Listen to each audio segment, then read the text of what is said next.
You know, it would actually help if I...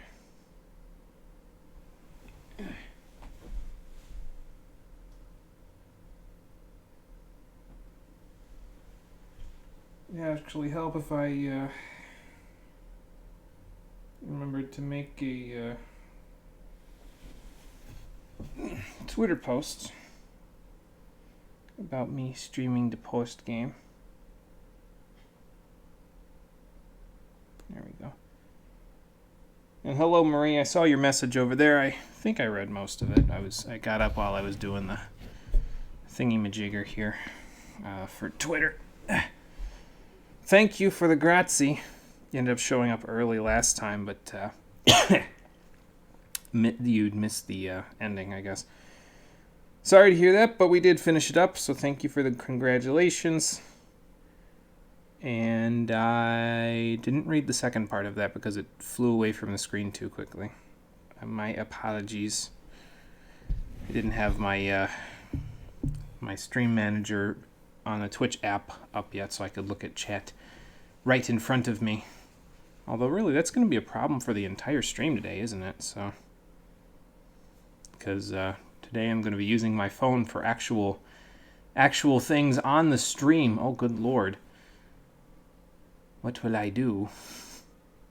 Koga looks like an edgelord. Let's go. I mean, he kind of is, honestly. He isn't like... He's really taking this whole being a ninja thing seriously, unlike other people who have been ninjas in the past, me. And by that I mean in video games. Cyborg Ninja never took that seriously. Ninja in 14 never took that seriously, never really, only played that on screen for a very small amount of time in the Alexander raids. Still don't know what I'm going to do with that, because that's my favorite melee DPS, but I did all the job quests for it already, so it's kind of hard to implement it on the streams themselves if I've already done all the job quests. I don't know, whatever. Ninja was so hard for you to play at first. Yeah, there was a lot of buttons to press with Ninja at first. Once I figured out how the rotation worked, basically, which was, hey, use Trick Attack, put all of your off GCDs during your Trick Attack window, and then just vibe until Trick Attack comes back. Once I figured that out, I was good, but... Heard hearing scissors opening and closing every time you started your 1, 2, 3. Shing ching! Yeah, like that. Yeah, I get you. We'll get started in like a minute, I guess.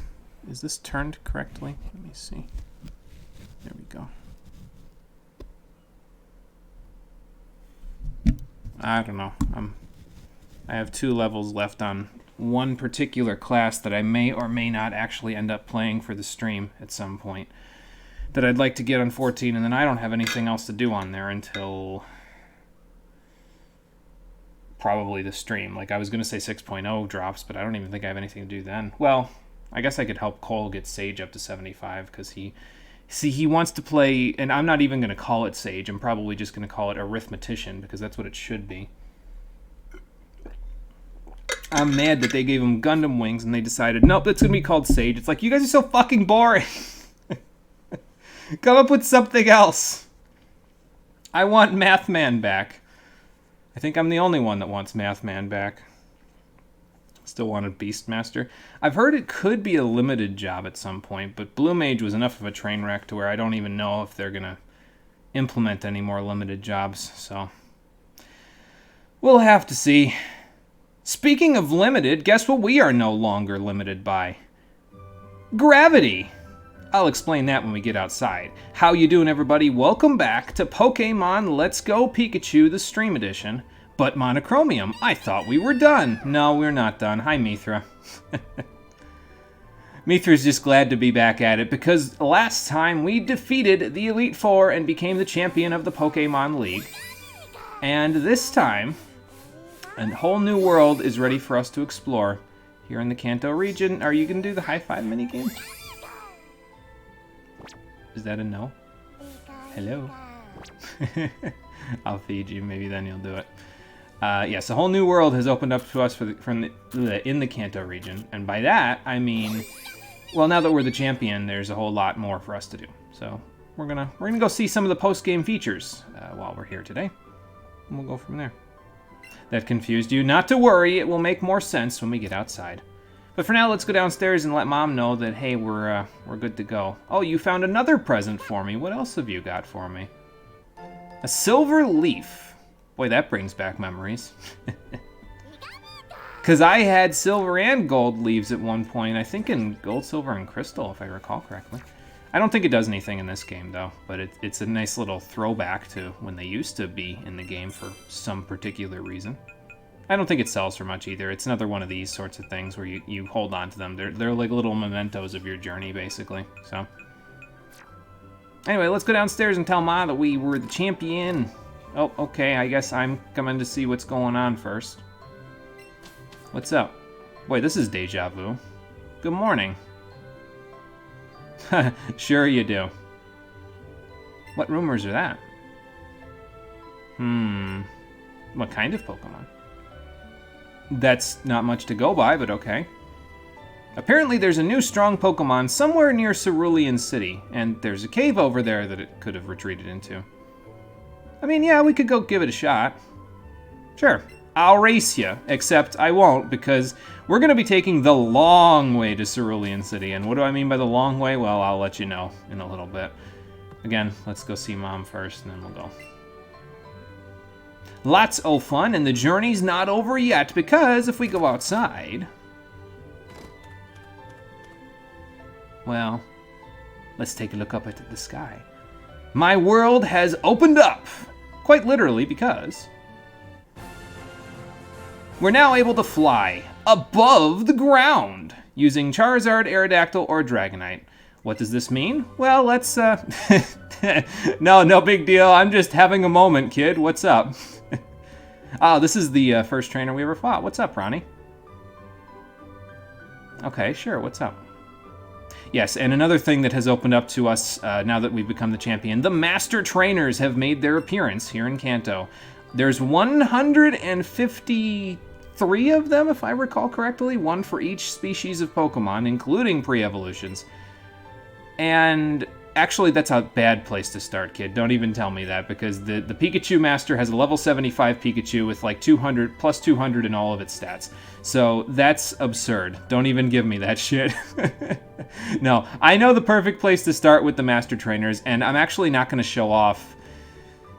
basically, I'm only going to show off one of them, because in order to fight the Master Trainers, I'll get more into it later, but basically, I have to break the rules that I have set forth for this playthrough in order to fight the vast majority of the Master Trainers. So we're not going to fight basically any of them. I will demonstrate fighting one of them, but after that we won't be fighting any of them, so. Heart Gold and Soul Silver kept them in. You got the Gold Leaf a couple of times. Yeah, I don't think I ever got them in Heart Gold and Soul Silver, but yeah, you know. Excuse me. Setting sail and then getting back there by backtracking through the Badlands. Oh, hold on. I will show you our method for getting back to Cerulean City.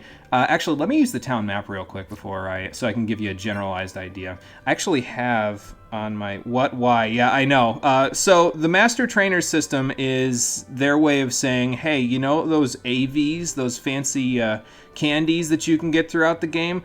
Here's 153 trainers for you to fight. If you fight all of them, you get a title. Good luck. So 100%ing this game is a goddamn nightmare as a result of that. But anyway, so let's take a look at what my route's going to be as we head our way. Basically, where we want to go is we want to go up here to Cerulean City because, as you can see, down at the bottom of the list of things that are available there, we've got Cerulean Cave. That's where the strong Pokemon has retreated to. But how will we get there? Well, first things first, I'm actually going to go all the way down here to Cinnabar. We're going to head back up here to Fuchsia. We're going to go all the way through Pokemon Road. This time we'll go up the road, although we won't have to worry about going uphill like you did in previous generations. We'll head to Celadon. We'll head to Saffron. We'll head to Vermilion City. We'll come back out here, take Diglett's Cave all the way up and over to Pewter City. We'll head back through Mount Moon just one last time, and then we'll end up in Cerulean City at the end of the road. So that's how our route is going to go, and that's what we're going to start with now. It's, I guess it's post-game content, not what I'm doing, the Master Trainers, that is. It's not my favorite idea for post-game content, and again, definitely not something that I would personally be doing, but, you know, We'll talk about it a little more when I actually fight a Master Trainer on screen, which is not going to be for a little while yet. Most of their Pokemon are pretty strong, so we're going to avoid that for now. Kaze, welcome to the stream. Do I have the stuff? I got the stuff. You got the money? If you don't got the money, I don't got the stuff. Where do I want to put Petrie real quick?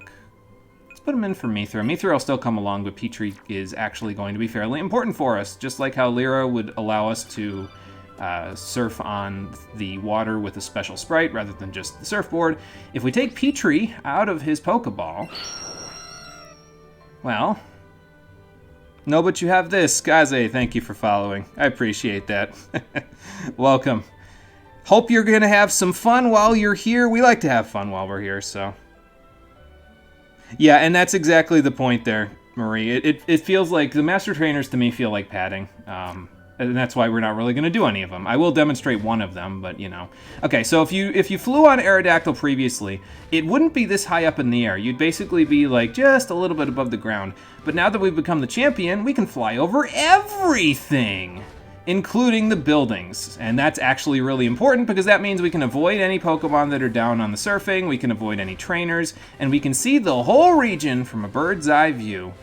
Which is pretty nice, because it means that we'll be able to get places without having to use Skydash to get there. We can just fly over all of this area that we have been to previously. And then once we get to the place we want to go, we can just put Petrie away, get Mythra back out, and then go do some stuff. So what's first on our stop here? First on our stop is Cinnabar Island, because, as you may recall, the gym leaders mentioned, at least I think they mentioned at some point, that they wanted to have a rematch with us. And now that we're the champion, all of them want to rematch us with some special Pokemon in their team. So we're going to go ahead and see if we can challenge them.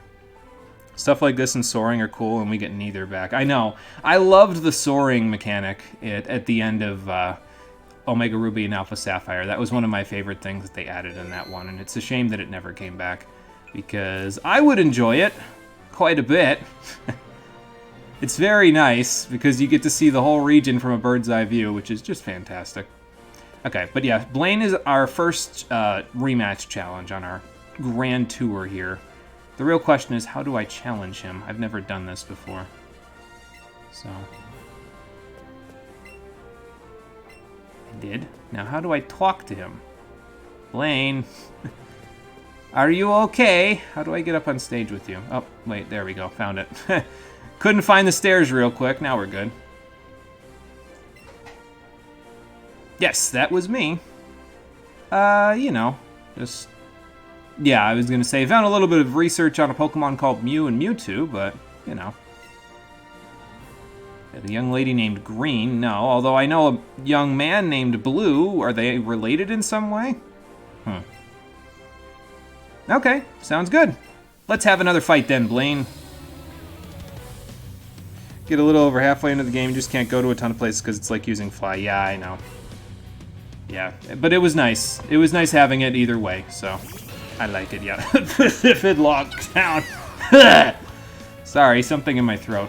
Anyway, so the re-challenges for the gyms. Basically, all of the gym leaders now have Pokemon that are at about the same level as the champion battle when we fought ourselves in the previous episode.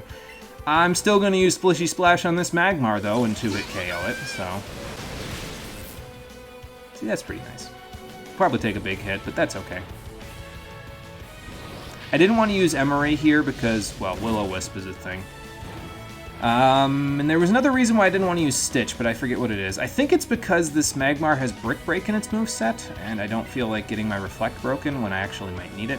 I am not treating these battles like I did the previous gym challenges, though. I'm gonna use whatever Pokemon I feel like using. If we want to heal and keep using Vaporeon for the rest of Blaine's team, then that's what I'm gonna do. So... yeah, they added a little bite at the end of the game to give you a little bit of a re-challenge. And you can re-challenge these gym leaders every day if you want experience points. So basically you can do a whole big loop around Kanto to refight them if you so choose. I'm going to use Interceptor for this. See, like, I'm saying that I'm probably just going to use Vaporeon for the rest, but our strategies that we actually used during the playthrough worked pretty well against a lot of these Pokemon, so... I'm just going to keep using it. Why the heck not? I mean, that's going to waste a turn for you there, so... Just outrage until you're gone. Again, I'm not 100% sure if the gym leaders use the AV system to increase how much damage they'll do. They probably do a little bit, but I don't think it's like a substantial amount. Because, as I said before, you can get up to like plus 200 in all of your stats if you really abuse the candy system, but I don't think they're even close to that, because I'd be dying in like one hit if they were. Hell, you can beat the whole game with like a really low-level Pokemon if you abuse the candy system. Like, you could keep them in the single digits on level, and you could beat the Elite Four, so... Solar Beam, no Sunny Day setup. Yeah, he wishes that Sunny Day was in this game. It would probably make him a little bit more threatening, that's for sure. You know Drill Run, don't you? And I can't get out of here because of Outrage. Well, this is gonna suck. Ow! Interceptor, you just like living on low rolls, don't you? I mean, I'll take it. It's working, so... And to be fair, your job is done. The Ninetales is dead, so... I guess we'll switch in Emery? Yeah, how am I alive? it was not the friendship system that did that. That was just the roll. I don't know either, but it was not the friendship system. That was a roll. So... yeah, Earthquake. Probably stay in for, you know, 1 or 2 Pokemon if I don't get, like, 2-shotted by Flare Blitz here. Yeah, that's a 2-shot, it looks like. Oh, I'm burned. Well, that's just great. I might still KO, though. That's not a whole lot of HP. And this is super effective, same type attack bonus, yeah. Well, I guess I'm getting the heck out of here, then, since I'm burned. I didn't bring burn here, Blaine! I did bring full heals, though, so that's good enough. Ow. Probably Arcanine next. No, Flareon, okay. More physical attackers, great. I might want to leave Emery in? No, actually, no. I should bring Stitch out. I was going to say, I might want to leave Emery in Full Restore, but it's actually probably in my best interest to switch in Stitch and use Reflect to make it so this Flareon doesn't just blast me with Flare Blitz and viciously murder me. Because, yeah, that still does pretty good damage, all things considered. So... I'm okay to let it Flare Blitz again or do whatever the heck it wants, though. It's not really a big deal to me. I'm just going to Reflect. And then Full Restore next turn, probably. Something like that. It's got superpowers, so... I mean, that just makes it less threatening. For all I care.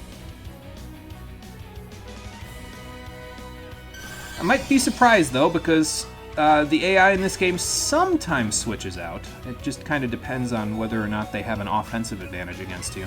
I'm not sure if they're programmed to switch out when their stats are lowered, but I guess we'll find out. Yeah, rock coverage, I guess, yeah. I'm not a big fan of Superpower. It's, I'd much rather be running a fighting-type move that doesn't just, like, lower all of my capacity to kill things, you know? I mean, I don't think Flareon gets that, but, you know. It would be nice. Yeah, Superpower on Contrary Malamar is nice, but yeah, I won't get the chance to use that in this particular playthrough. Or any Pokemon playthrough that I do for that matter, because I don't think... Yeah, as a matter of fact, because Malamar is Gen 6, it was introduced, if I recall correctly. So I don't think I'll ever get to use a Malamar, because I don't have any plans to play anything above Gen 5 after this, so... What an unfortunate circumstance. Will this KO? I mean, probably. It's got, like, what, red health? Yeah, it's fine. Okay, so now it's probably just as Arcanine, and our Reflect is probably still there for a turn. Maybe. Yeah, it didn't say it wore off, so it's still there for now. You can't replenish it, like, right now, though, while it's still in effect. It'll just tell you the move fails, so... Yeah, 3DS, the lost age of recording without an emulator. Oh, I know. I just don't have the technology or the willpower to go through anything after Gen 5 again. Like I said, Gen 6 through 8, other than Let's Go, not exactly my cup of tea. I'm gonna get murked, I think, here. Because Outrage is gonna hurt without Reflect up. I'm just gonna Full Restore. Or not Full Restore, Max Potion. 2-jump, try to making the 3DS screen cord. I mean, I could use Citra, I guess, but I don't know. I thought Citra was pretty hard to set up. I couldn't get it set... Okay, that didn't hurt as nearly as much as I thought. I couldn't get it set up on my laptop anyway. It just wasn't... It didn't want to go, basically. Like, I was like, okay, where's the setup? How do I get things onto it? I don't really, you know... Yeah, you could use a capture card, too. Yeah, that's true.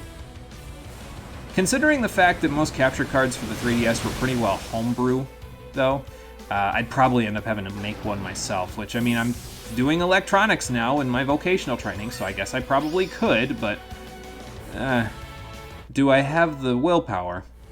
It's going to depend on if there are any 3DS games I actually feel like recording, and as of right now, yeah, I can't think of any.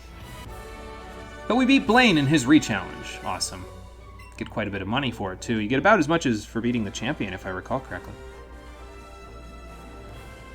Well, it's probably... Yeah, I mean, it probably helps you out, because you get to do more quiz shows, but probably because we kind of blasted right through the circuit there, so... Awesome. Thanks, Blaine. So yeah, you can re-challenge him along with any other gym leader once per day to get a little extra experience for yourself. Oh, 2 down to make a capture card? The official production ended years ago. Yeah, I think I recall that, yeah, that they stopped making them, quote-unquote. Like, you couldn't just ship it in. If I remember the site right, you used to be able to ship in your 3DS to people. And they would basically make the homebrew capture card for you and then send it back, so. Oh yeah, Nurse Joy refers to us as the champion, if I saw that correctly, now that we're, you know, into the post-game. I need to go buy supplies, though, because we're a little low on them. Thanks, Nurse Joy. And we're going to need the potions today, so... there are going to be a lot of challenges we're doing today. Oh, I should mention, by the way, that trainer that was over by the lab that revived our fossils, that's what a master trainer looks like. I will go show that off in just a second once I... get out of here. I want to keep my leaf stone, actually, that we have there. I normally would sell it, but I actually want to keep it for today because I'm going to use it for something, but we don't have the Pokemon to use it with yet, so how am I going to do that? You'll find out shortly. But first, let's buy back up to 15 on Super, Hyper, and Max potions, so... Oh, that's okay. I'll make sure that I make note of it in just a second once we get outside. 8 of these... Use up some of my Monet. Max potions. Need 6 of these. And then I need a couple of full restores as well. Trade my Mew for a shiny. Cool Pook, I wish I had a Mew. I could never even get my hands on a Pokeball Plus. They sold out so quickly in my area that I had no recourse for even getting one. But I appreciate the offer, at the very least. And hello, Cool Pook, how you doing? Welcome to the stream. We're in the post-game, so we're heading off and about to do all manner of things, really. Gym re-challenges, daily events, all that sort of stuff, so. If you had a Let's Go game.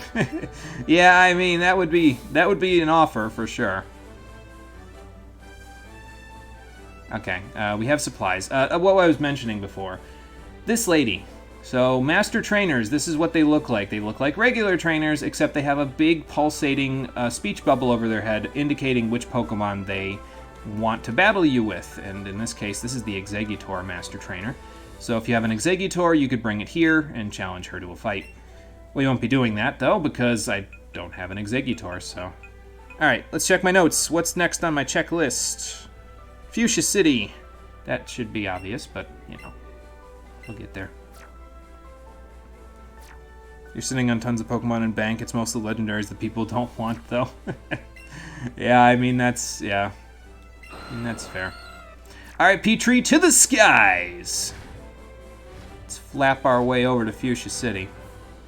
More Master Trainers down there. Give you an indication of where some of them are. Again, we're only going to be fighting like one of them. Now, normally you'd have to go all the way through Seafoam Islands, but if you have a flying Pokemon after you become the champion, you can just fly right over all the rocks. You don't even have to worry about it.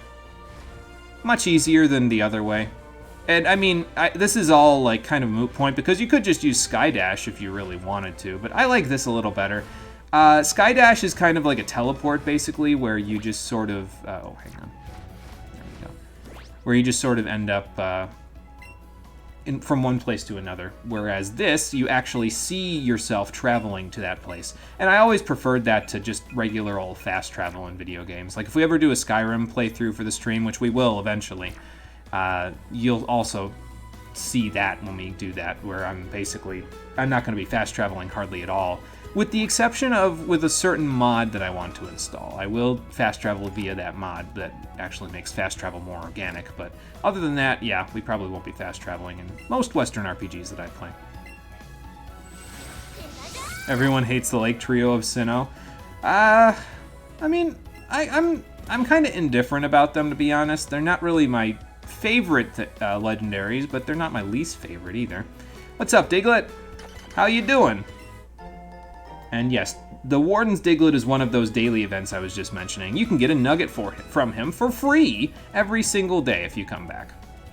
So, there are some respawning items that you can find all over the map, and I'll try to indicate a few of them as I go. But if you need money, well, that's one way you can get it. So, next on my checklist is Koga. No, actually, next on my checklist is the Go Park. What do you mean? We're going to demonstrate the Go Park? Yes, indeed. I revived, probably through necromancy, my old Pokemon Go account just for this particular stream, and actually one of the other post-game streams that we're going to be doing, because we're going to go to the Go Park a total of twice. This first time is the first time demonstration, and the second time we'll be talking about the exclusive Pokemon that you can get when you do the link up between your Go account and Let's Go. So, those are cool. Up until you beat the game, you don't need more money past any legendaries you haven't caught. Yeah, I know, yeah. You don't really need the money in any particular case in this one, unless you're grinding up to get some accessories from Celadon's department store. That crown is 1 million Poké-Dollars, basically, so it's very expensive. So if you need those for that, well, there you go. Okay, so how does this work exactly? Let's take a look inside the Go Park complex first. Did I ever go inside of here before? I forget. Well, I hope your dad gets here sometime soon. Is this that lady that one guy was looking for? Yeah. So yeah, they apparently just missed each other. Oh, nice. Wow, those are pretty rare Pokemon, actually. Just being a good big sister, it seems like. Not worth, instant not worth. It's almost as bad as those ribbons in Sinnoh. Oh, I know. Yeah, the crown isn't worth it, and I don't even like it, to be honest. It doesn't look all that good. It's just there as a bragging rights thing again, so. There's good and there's bad with the post-game here, but again, I wanted to show off a little bit of everything while I was here, so. Alright, I'm going to turn chat off on my phone for a minute because I have to log into Pokemon Go now to link this bad boy up. So, if there's any other chatter, I will probably just take a look at it on my computer screen over there. But first, let me boot up Pokemon Go so that I can figure out how the heck to get this thing paired up. So I want to go to the options menu here. I want to open Pokemon Go settings because it will let you connect with Pokemon Go. And we would like to pair our game, but let me wait for Pokemon Go to load first. It takes it a little bit to load, so. Do not play Pokemon Go while driving. Well, I don't got to worry about that today. Okay. So I don't care about the raid battle that's going to start nearby. Just let me get to my settings, please. Thank you. Scroll this bad boy all the way down. Where is it? There it is. Nintendo Switch. Connect to Nintendo Switch. Yes. Searching for a Go account. What does that say on the screen? Yeah, you pair it up with your phone, so it's a little less exploitable than in the past where you could kind of like switch and then turn things off and you end up with a duplicate and everything like that. So, alright, let's pair our game with it. Pairing complete! I've been connected to my own Pokemon Go account. So now we can transfer Pokemon from the game on my phone, from Pokemon Go, to Let's Go. It's a one-way trip, though. You can't send them back by visiting the Go Park complex. So we're actually in the Go Park complex now. So let's send a few Pokemon, shall we? Let's take a look here. So now I'm going into Pokemon Go itself. You're going to go to the menu, and you're going to go to Pokemon. So take a look at the Pokemon that you have. I can't show this on screen, so I'm just going to give you a word-based tutorial. Hopefully it'll be enough. So you're on the menu, you're on your Pokemon menu in Pokemon Go, you're looking at it, and once you've paired up with the Switch, there's a little Switch icon in the top right corner. You're going to hit that, and then you're going to send whichever Pokemon you have on Pokemon Go that you want to go to Let's Go by selecting them on the menu. Meanwhile, while you're doing that, or rather after you're doing that, however you want to do it, you're going to talk to this gentleman over here at the Go Park Complex, and you're going to bring Pokemon to, let's say, Go Park 1 in this particular case. And it'll give you the same option, or not the same option, the same blurb as before. It'll say you can transfer a whole bunch of Pokemon, but you can get a total of 50 into each of the Go Parks, and there's like 20 of them, so there's a ton of room for Pokemon, basically. So let's start communication. And then, so now back on Pokemon Go itself, once you've selected all the Pokemon you're going to send, click Send to Nintendo Switch. It'll ask if you want to transfer. It says after you transfer, this action cannot be undone, so make sure you're sure. It'll ask if you're sure again, press OK, and then it'll search. And in a moment, I should notice it sending some Pokemon over. Yes, please receive a Pokemon.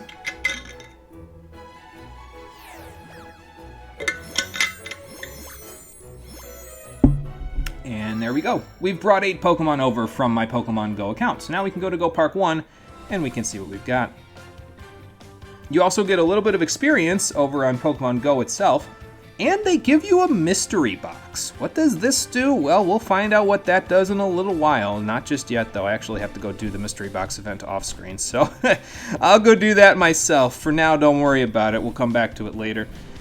Okay, now I'm back on chat, so if anybody would like to say things, now I'm back. So apologies for the small disconnect there, but I had to do stuff on the actual phone in order to get this to work. I just wanted to demonstrate it because I thought it would be interesting to see it. Not a lot of people demonstrated on their particular playthroughs, so I figured, yeah, you know what, let's do it ourselves. So now let's go to a Go Park and check out what I brought.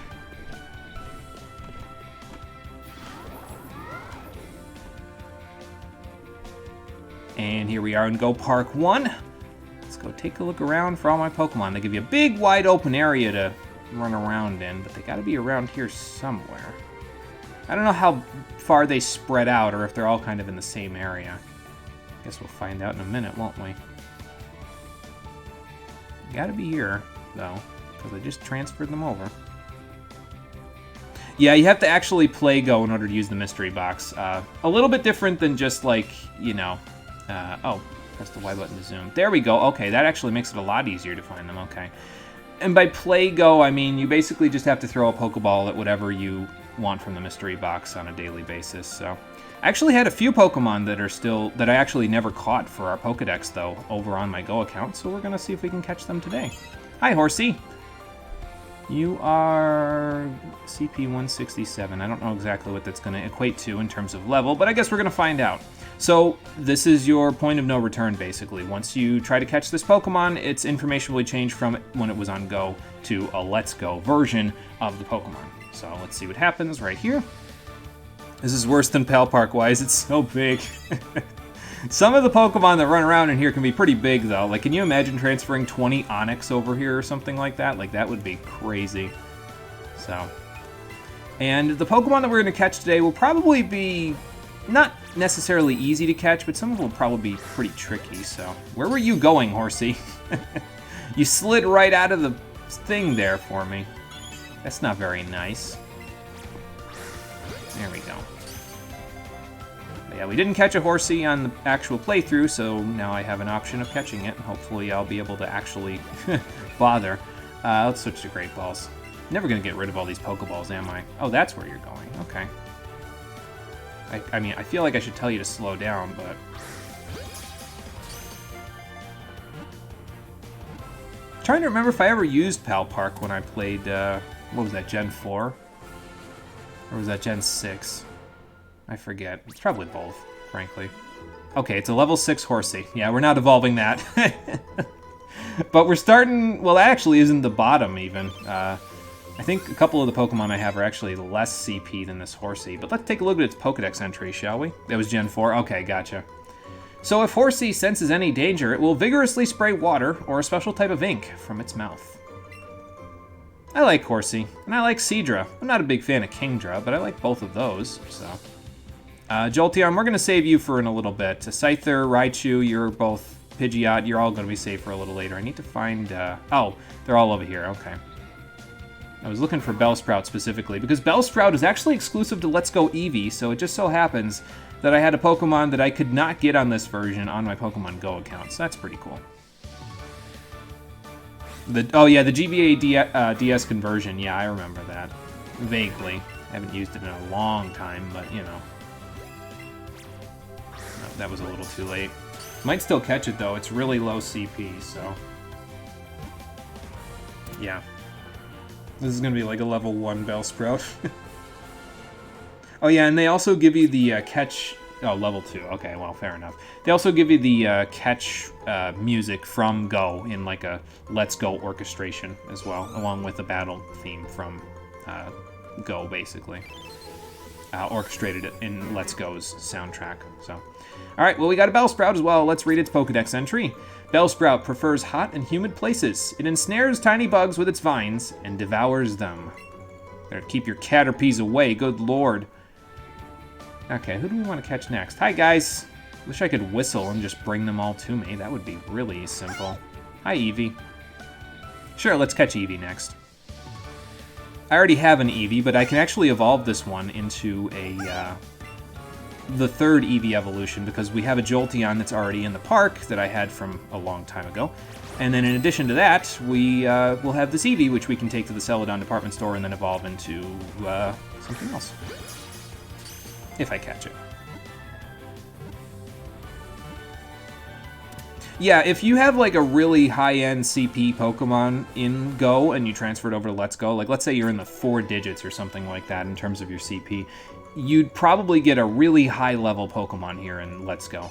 I'm not exactly sure how far it would equate to, but we should be able to find out to some extent here, because I think my highest level 1 that I had on Go was like a 600-something CP Jolteon, which is right over there. So we'll just catch him as we go.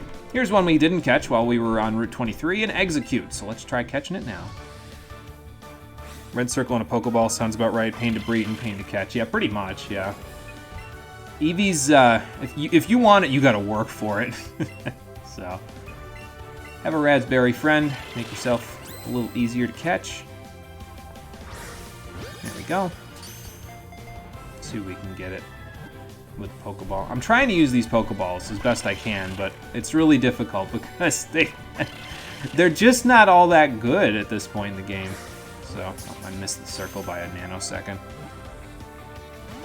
And it's rare, yeah, only a 5% spawn rate as well, so... yeah, you gotta work for your Eevee if you want it, so... okay, I'm switching to Great Balls, because I don't think I'm gonna get away with this. There we go. I could just, you know, get an excellent throw, and I'd probably be in better shape, but... well... this works.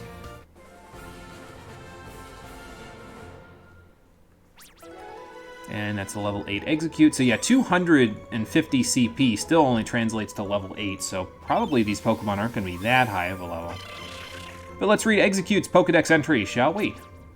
The heads of an Execute attract each other and spin around. There must be 6 heads for it to maintain balance, and that's probably pretty important because that one guy in the back, this poor guy, if he doesn't maintain balance, he might lose his brain cells, so...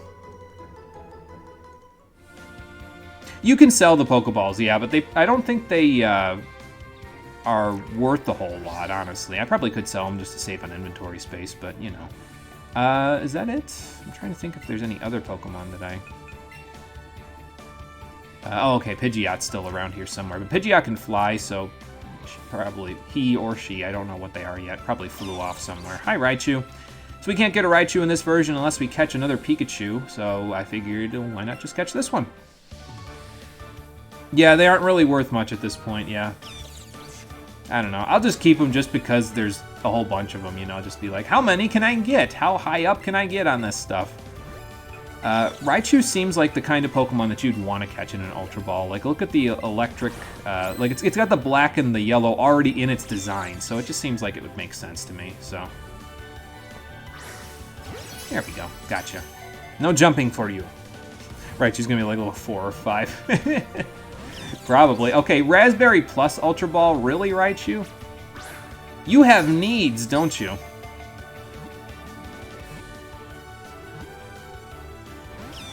Man. Alright, it's fine. We'll make it work. Nah. Didn't quite curve it enough. Didn't curve it at all, frankly. It didn't even curve, even though I kind of curved my arm just a bit, but whatever. Let's see. How about a Nana Berry for you? I don't know if that's going to make much of a difference, but... There you go. Alright, now wait for it. There. Giving your Pokemon personality is always fun for headcanon. Yeah, that's true. Kind of makes them... it personalizes them a little more, you know what I mean? It makes the playthrough feel more personal, basically. It's a level 7 Raichu. Okay, Game Freak. Whatever you say. I mean, I guess they really wanted to make sure that you didn't, like, end up with a ridiculously strong Pokemon that you could get from this. Because I think... I'm not 100% sure if these Pokemon count as traded. I guess we could find out, but anyway. Let's read Raichu's Pokedex entry first, shall we? When electricity builds up inside Raichu's body, it becomes feisty. It also glows in the dark. Well, that would be pretty handy in a cave. So, okay. Just got Scyther, Jolteon, and Pidgeot left, and I think... excuse me. I think Pidgeot has the least CP of the 3, so... we really don't need a Pidgeot, by the way, because you can actually catch these while flying around in the skies of Kanto. There are flying-type Pokemon that actually show up as wild encounters while you're up there. And Pidgeot, I think, is the most common, if I recall correctly. But, well, it's here. I had it on Go, so we might as well catch it. Aerodactyl Solo was very temperamental, hence the need to get badges out of order. Yeah, for sure. You definitely want to make sure that you've got the badges in the correct order there, so that way Aerodactyl doesn't, like, try to be, you know, obnoxious to you. Alright. Yeah, almost got the circle. That's okay. Them golden Nana berries work pretty good, though, I'll tell you what. It's just this Pidgeot's going to be a bit of a pain, that's all. What else have I got for you? I'm never going to use, like, any of these berries, basically, for any battles after this, I don't think, so... Okay, that works. That was a nice curved throw. Thank you, Sensitivity, for actually recognizing that one. Good. Good, good. 2 more to go, and they're the hard ones. So, like, if you thought Eevee was hard to catch... oh, no. Oh, by the way, this is probably how you would get, like, an illegal Dragonite or an illegal any fully evolved Pokemon, really, is transferring them from Go. Because, as you can see, my 500-something CP Pidgeot is only level 10. So that's fun. Yeah, getting it to listen kept it from eating its trainer. I mean, yeah, that's true. But we needed Pidgeot for our Pokedex, so let's read its Pokedex entry, shall we? Pidgeot flies at Mach 2 speed, seeking prey. Its large talons are feared as wicked weapons. That's not true. Your attack stat is like base 75 or something like that. Like, I mean, you're close, but... Okay, so it's just these 2 left, right? Yep. Alright, cool. Let's go catch them. And then we'll be done with the Go Park for now. And I'll show it off one more time later, but not just yet. Scyther is exclusive to Let's Go Pikachu, if I recall correctly. So this one I actually could have gotten while we were on our journey through routes 12 through 15. I think it's available on routes 14 and 15, but I'm not 100% sure about that. We just never encountered one, and I had it, so I said, oh, whatever. I'd grab it.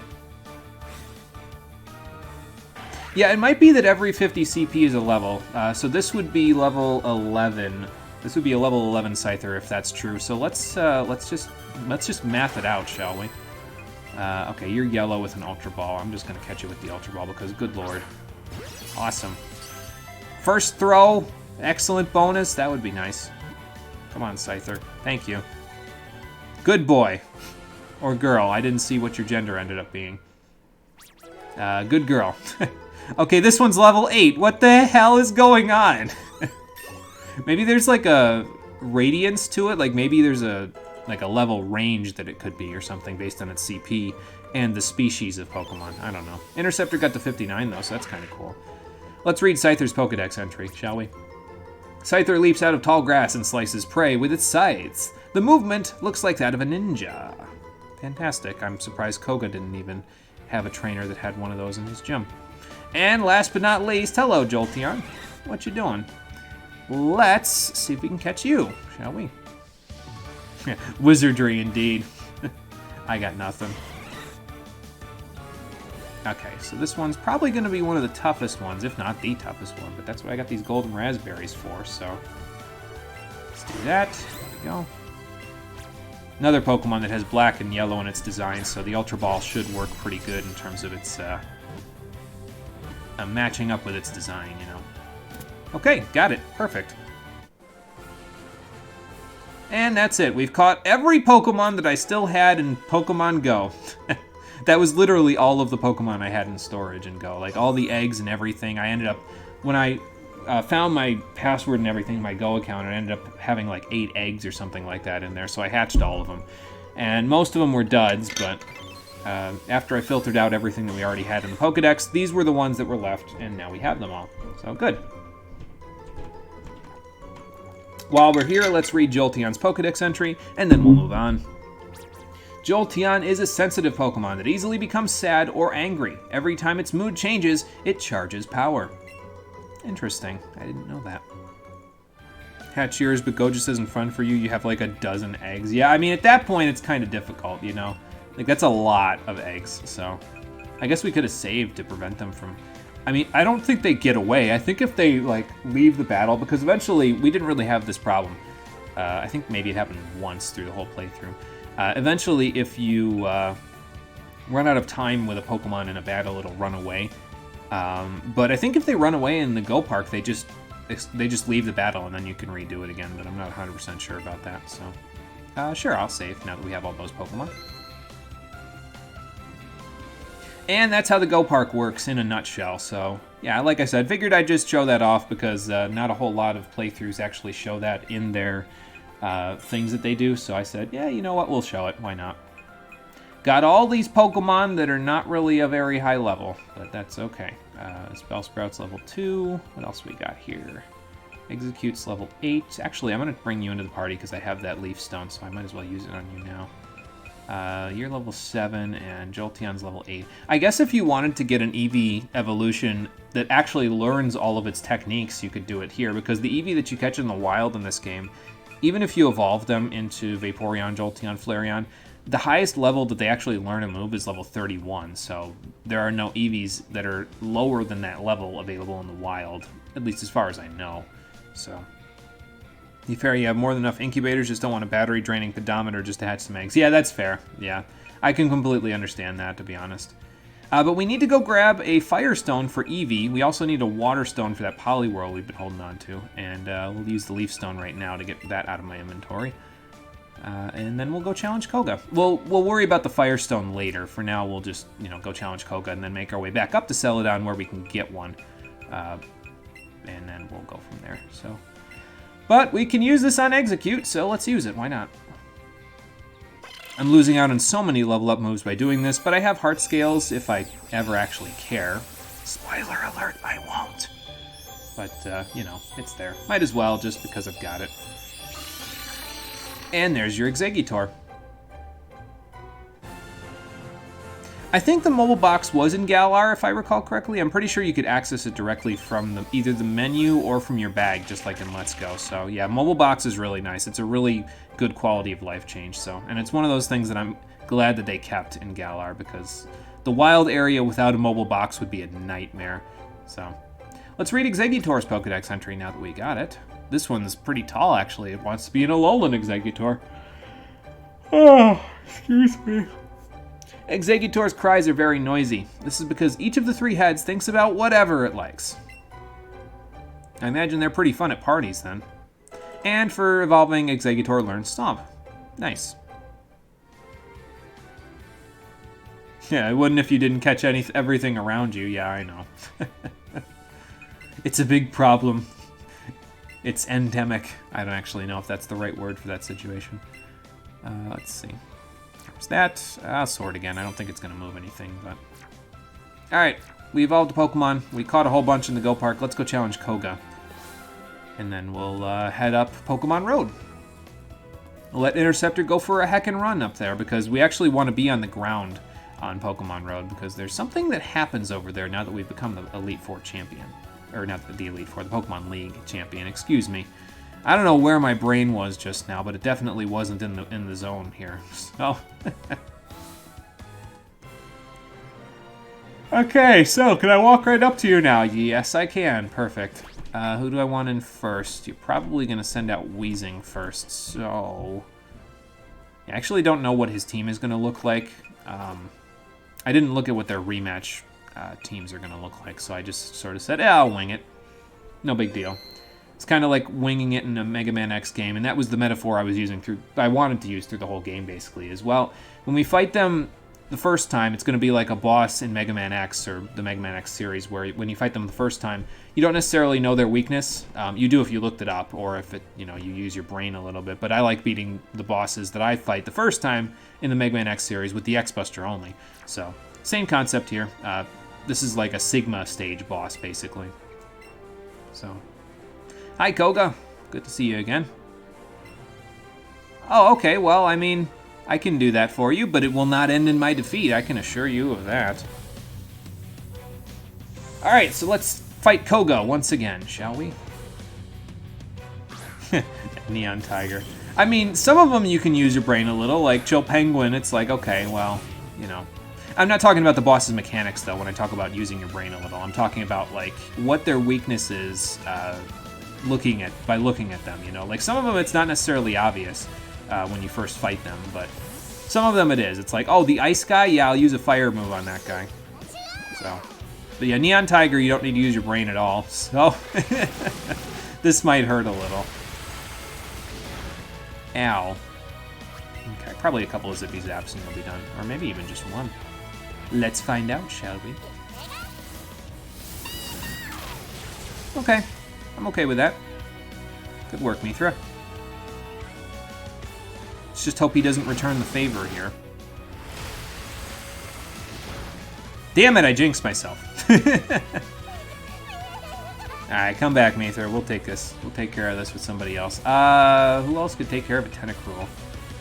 I mean, Totoro, I guess. What do I still have on him? Do I still have Ice Punch? Yeah. I mean, Thunder Punch would work better in this situation, but... yeah, I got Body Slam. I don't even care what this Tentacruel does to me, honestly. It could, like... Actually, it might know Toxic Spikes. No, I don't think those are in this game. Never mind. It knows Toxic, probably, but whatever. Yeah, Toxic, but no Toxic Spikes. Probably knows Protect as well. I might even just heal this off with a full heal to force him to do it again, you know. I'm not sure. Unfortunately, Venoshock isn't in this game. Otherwise, he'd probably be pretty dangerous, but, you know. Okay, he didn't even Protect, so I'm just gonna Body Slam this Tentacruel now. Get out of here! There. More than likely, though, Thunderbolt would not have KO'd. Considering that was a physical electric attack and it still didn't KO, I'm gonna go out on a limb here and guess that a special attacking electric move would not have KO'd a Tentacruel because, well, it's a Tentacruel, so... Okay, Weezing is next. You mostly use Explosion, really. I guess we'll send Emery in and see how well we do against it. I don't foresee this being a problem, honestly. I mean, we might just get Toxic again, but whatever. I could even set up Stealth Rocks, honestly. I don't think they're going to be really that worth it, though. He probably has a Golbat, but I don't think it's really necessary. So, yeah, it's a good thing I resist that, because that does a pretty good amount of damage. Well, now he can't Toxic Emery until I full restore in a little while. Although I might even just Max Potion, because having that poison there, just being fixed damage rather than toxic damage, might actually work to my advantage in this case, so... we'll see how it all goes. Good work, Emery. What do you got? Fire Blast. Okay, this might hurt a little. Ow. And the poison's gonna take care of me, isn't it? Yep. Okay. That's fine. Let's see. What do I do? Where do I go? This is what happens when I don't have a poison type resist. Well, I have one, but not necessarily one that can handle this sort of stuff. Let's see here. I think we send in Mithra. I'm gonna revive Emery because I will need Emery for the remainder of the battle, but after that I'm gonna... we might as well use up these max revives, why the heck not? But after that I'm gonna get rid of this Weezing because good lord. No, Koga's not playing games, and Koga and Sabrina are probably gonna be problematic, basically, for this team because... like I said, I have one poison resist, and they can't necessarily take all those hits, so... And I don't have any psychic resist. I mean, I have Totoro, but he can only take the hits for so long, so... It's fine, though. We'll make it work. And, I mean, the further along in this little gym rematch challenge that we go, the better off we'll be, because we'll keep gaining levels as we go, so...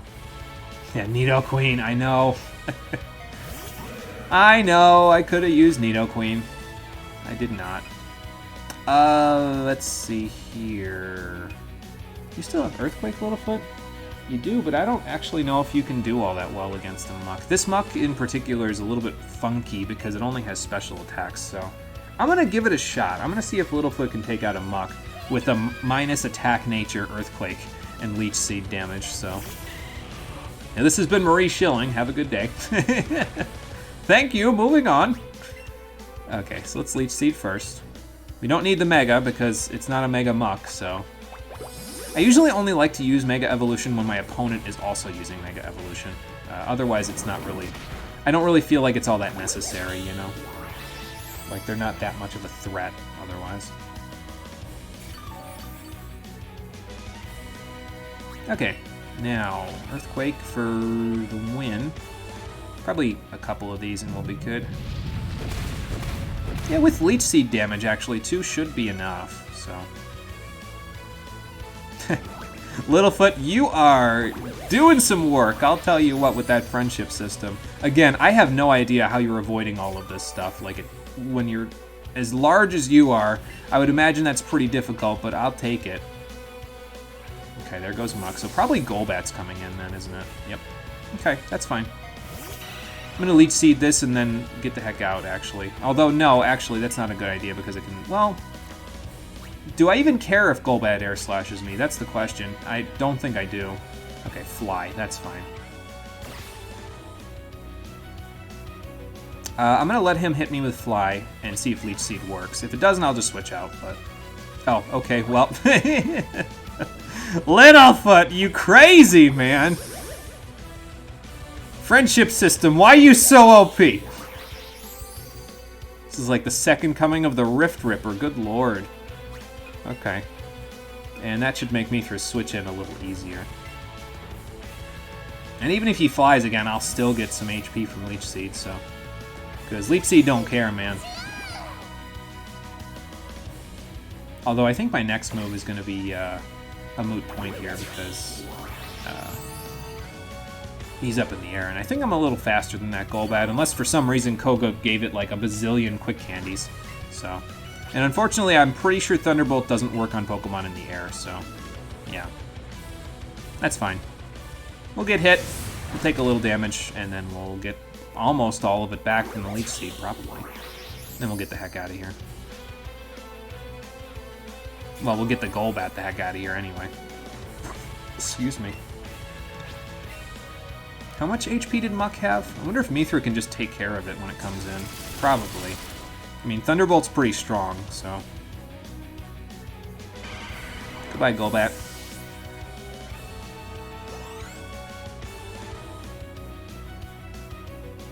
Okay, Muck's back in. That's fine.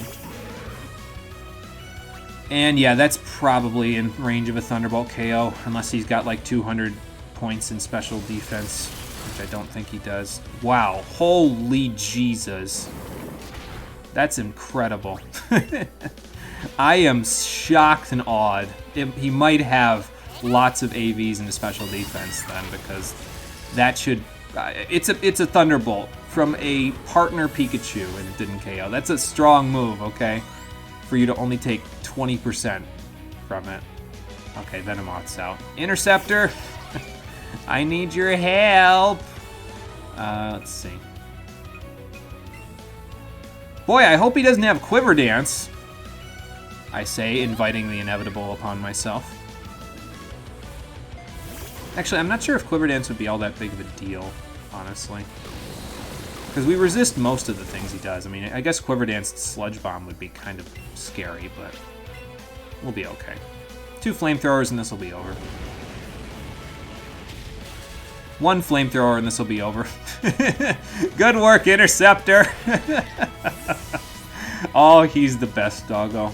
I love him. And that takes care of Koga's rematch. Perfect. Yeah, I mean, you'll have to hone your skills. Maybe if you keep getting stronger, one day you'll be even better than a gym leader. I mean, I would imagine, so. Oh, really? Well, you're going to have to name a successor if you do. I wonder who he'll choose. Maybe we'll find out later.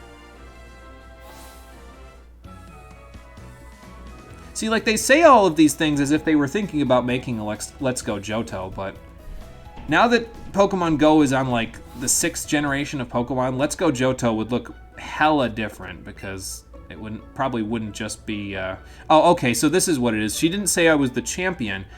What she's saying when she says you're a Pokemon trainer, every time you beat a Master Trainer, you actually get a new title. And they give you basically the title of that Master Trainer. So, like, for example, this lady next to me, the Chansey Master Trainer, if I defeated her in a battle, she would give me the title of Chansey Master. So every time you would end up equipping whatever title they give you. So, and you can do that from someplace. I don't remember exactly where you go to change your title. Probably in Celadon City, in with the Game Freak devs.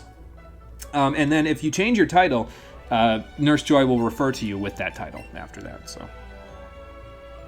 Yeah, it really does, though. It would be really nice to go and do it, but the thing is that when they released it, Let's Go Pikachu and Eevee, Niantic still hadn't put any other Pokemon into Go other than the Kanto Pokemon, so it was a lot easier to use to say, yeah, well, you know, you can just transfer the Pokemon to and from.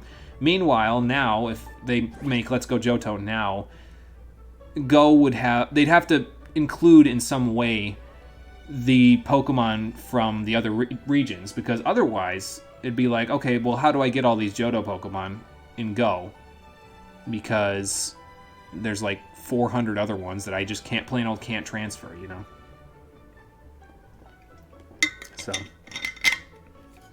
think the mainline games in general benefit from Let's Go's changes.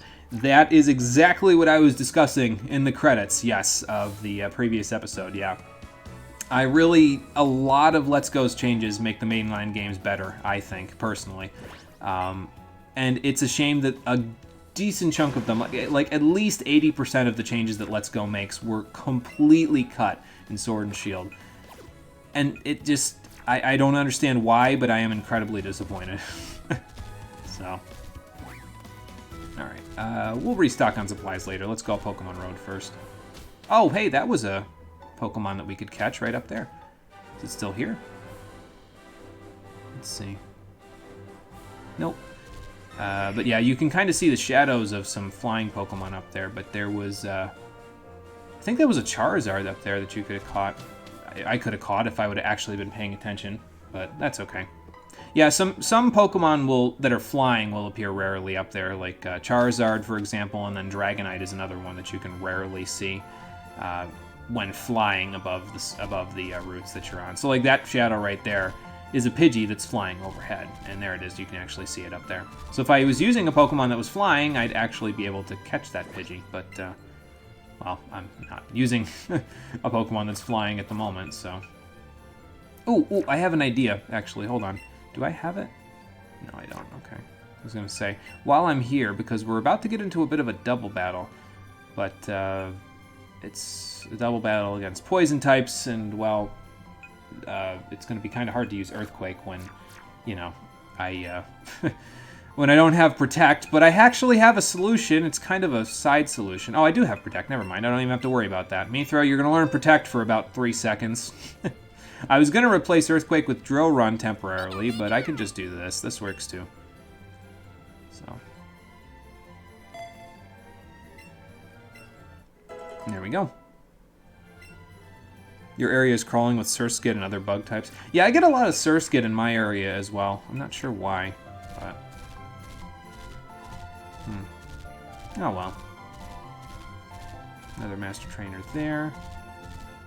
And I could have sworn this event is around here somewhere, but I'm not sure where exactly. And it might not even be here at the moment. Oh, here it is. Okay. What the heck are these two doing here? Well, that's the question, isn't it?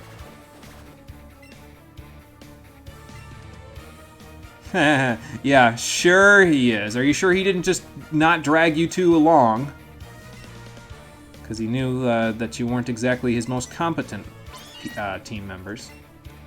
What are you doing here? I mean, this is a free road, isn't it? I'm not in your way, though. You could go left or right just as easily. Alright, fine. Let's battle Jesse and James one last time, shall we? And yeah, they've got the same two Pokemon they always use. Meowth doesn't get used in battle, but that's okay. Win 2010 Celebi and GameStop Celebi. Yeah, I never got my hands on either of those, to be honest. I've never had a Celebi, personally. I probably could have if I really worked for it, but yeah. Okay, Protect Earthquake strategy, go, go. Getting used to this. I'm going to be using this in Coliseum and XD quite a bit, but, you know, if I don't get paralyzed. We'll see. Nope. Hell yeah. Good work, Emery. Nice. I never did like that in the 7th gen of Pokemon, that it still shows the Pokemon getting hit. Like, it plays the getting hit animation even if they protect from the move. Never particularly cared for that personally, but, I mean, whatever. It's not going to really bust my balls at the moment, so... Oh, nice. Thanks, Emery. Good work. Okay, so I think now we just... Does this hit everyone? It hits both opponents. Does it hit Emery? No, it does not. Okay, good. Good. I just had to take a quick look there. Do I need to heal? Not particularly. I guess I'll just, you know, I don't know. No, I'll just Rock Slide. I was going to Brick Break, but it's not very effective, so we'll just throw a wave at him. That'll work.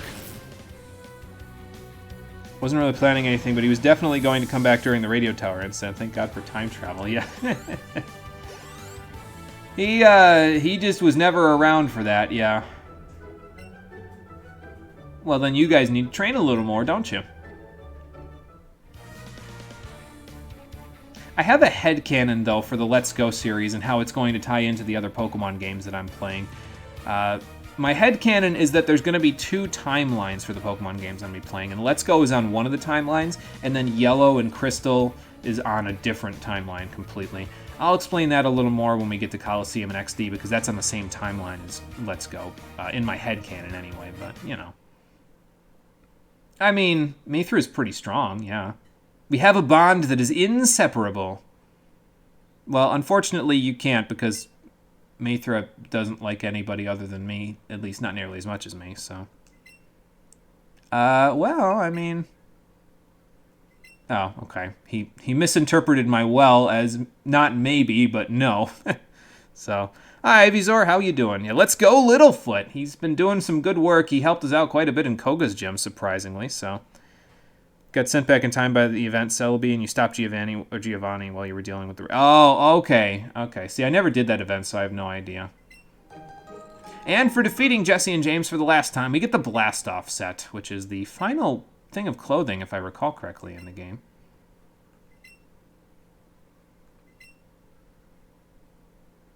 Well, yeah, I mean, you guys don't have to worry about your job so much. You can just do whatever you want. Maybe you should try freelancing for a little while.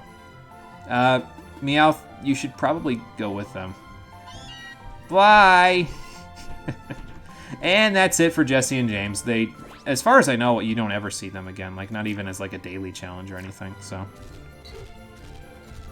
But if they're looking for the boss, maybe other members of Team Rocket are also looking for the boss. I should probably double-check the hideout to make sure Giovanni isn't plotting and scheming from in there, shouldn't I? Let's go do that, just to be sure. But before we do that, we can go to Celadon Department Store so that we can grab a couple more evolutionary stones.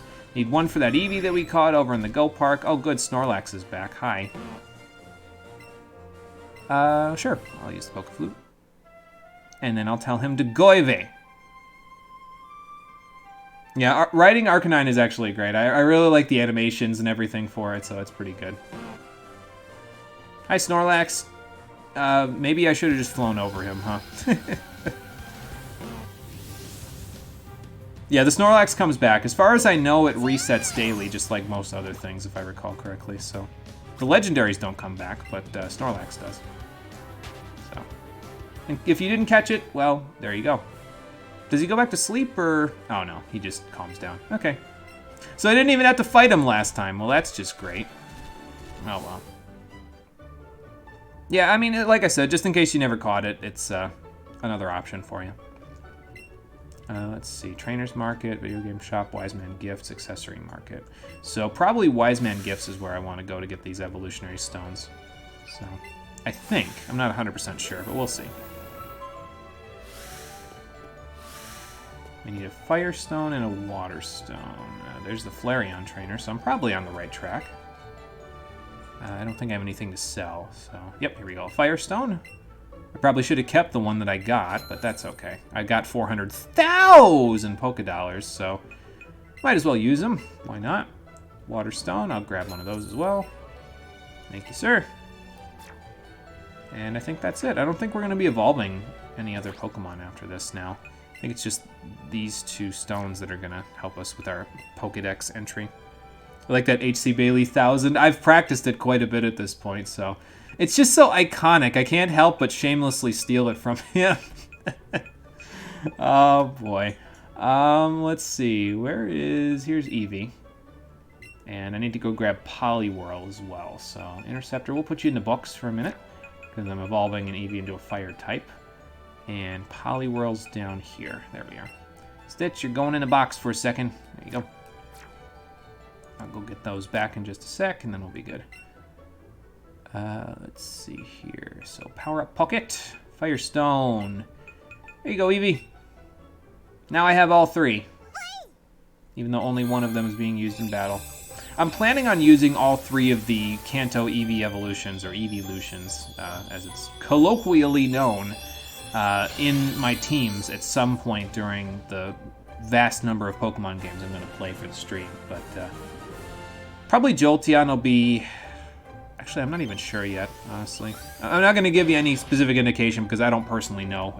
My teams change on the regular, so I can't really tell you. Let's read Flareon's Pokedex entry, though, shall we? Flareon has a flame chamber inside its body. It inhales, then breathes out fire that is over 3,000 degrees Fahrenheit. It's pretty hot. And for evolving, Flareon learns Ember. Good. That'll actually help with your level, so... we'll get rid of... No, we'll get rid of Growl for that. You don't need it. You're modest-natured, though, so you're not really that great of a Flareon. Sorry to say it. So, you want to have Leafeon and Glaceon for the Sinnoh remake. It's going to breed two Eevee and send them to Sinnoh. Might just make it a dual run. I mean, that would be pretty fun, I think.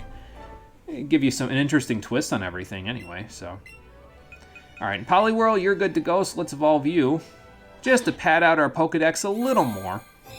I think, if I did my math correctly, we'll end up with like 115 to 120 Pokemon, somewhere in there by the time we're done, so... We're doing a lot of catching and evolving today, but don't get used to that because that's not really going to be a trend after this, so... But like I said, since this is the game where it's really simple to catch new Pokemon for the Pokedex, I figured I might as well try to flesh it out as best I could, so... Let's read Poliwrath's Pokedex entry as well, shall we? Poliwrath swims powerfully using all the muscles in its body. It can even overtake world-class swimmers. It's a pretty strong swimmer then. I mean, I wouldn't expect anything less from a water and fighting type, but... And for evolving, it can learn Submission. I don't think I really need that. Submission's kind of crap. It's like 80 base accuracy. And it actually damages you as well, so I've never been a big fan of it, personally. I'd rather just use these. In this case, Low Kick is even better in my book. And Brick Break we have as a TM, so we can just use that instead. So, nope, keep the old ones. There you go.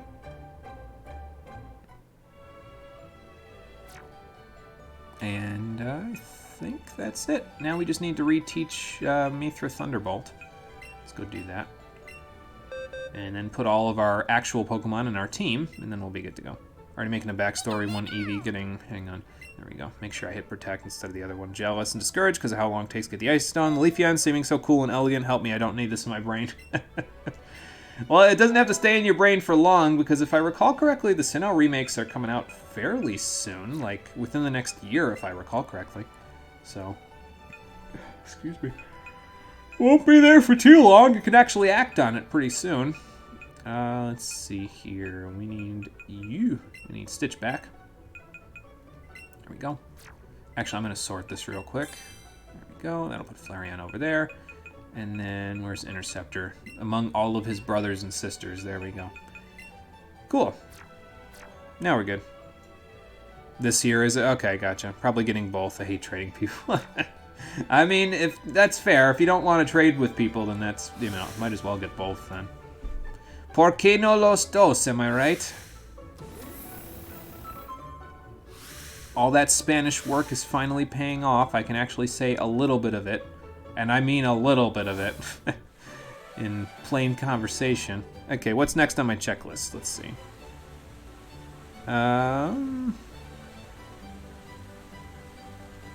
Well, we got to go to the Rocket Hideout next, so we'll be doing that in a moment. Is Interceptor still out of the ball? No, I think I put him away. But before we do that, let's go to the Pokemon Center and heal up real quick. Just to make sure we're good to go. So...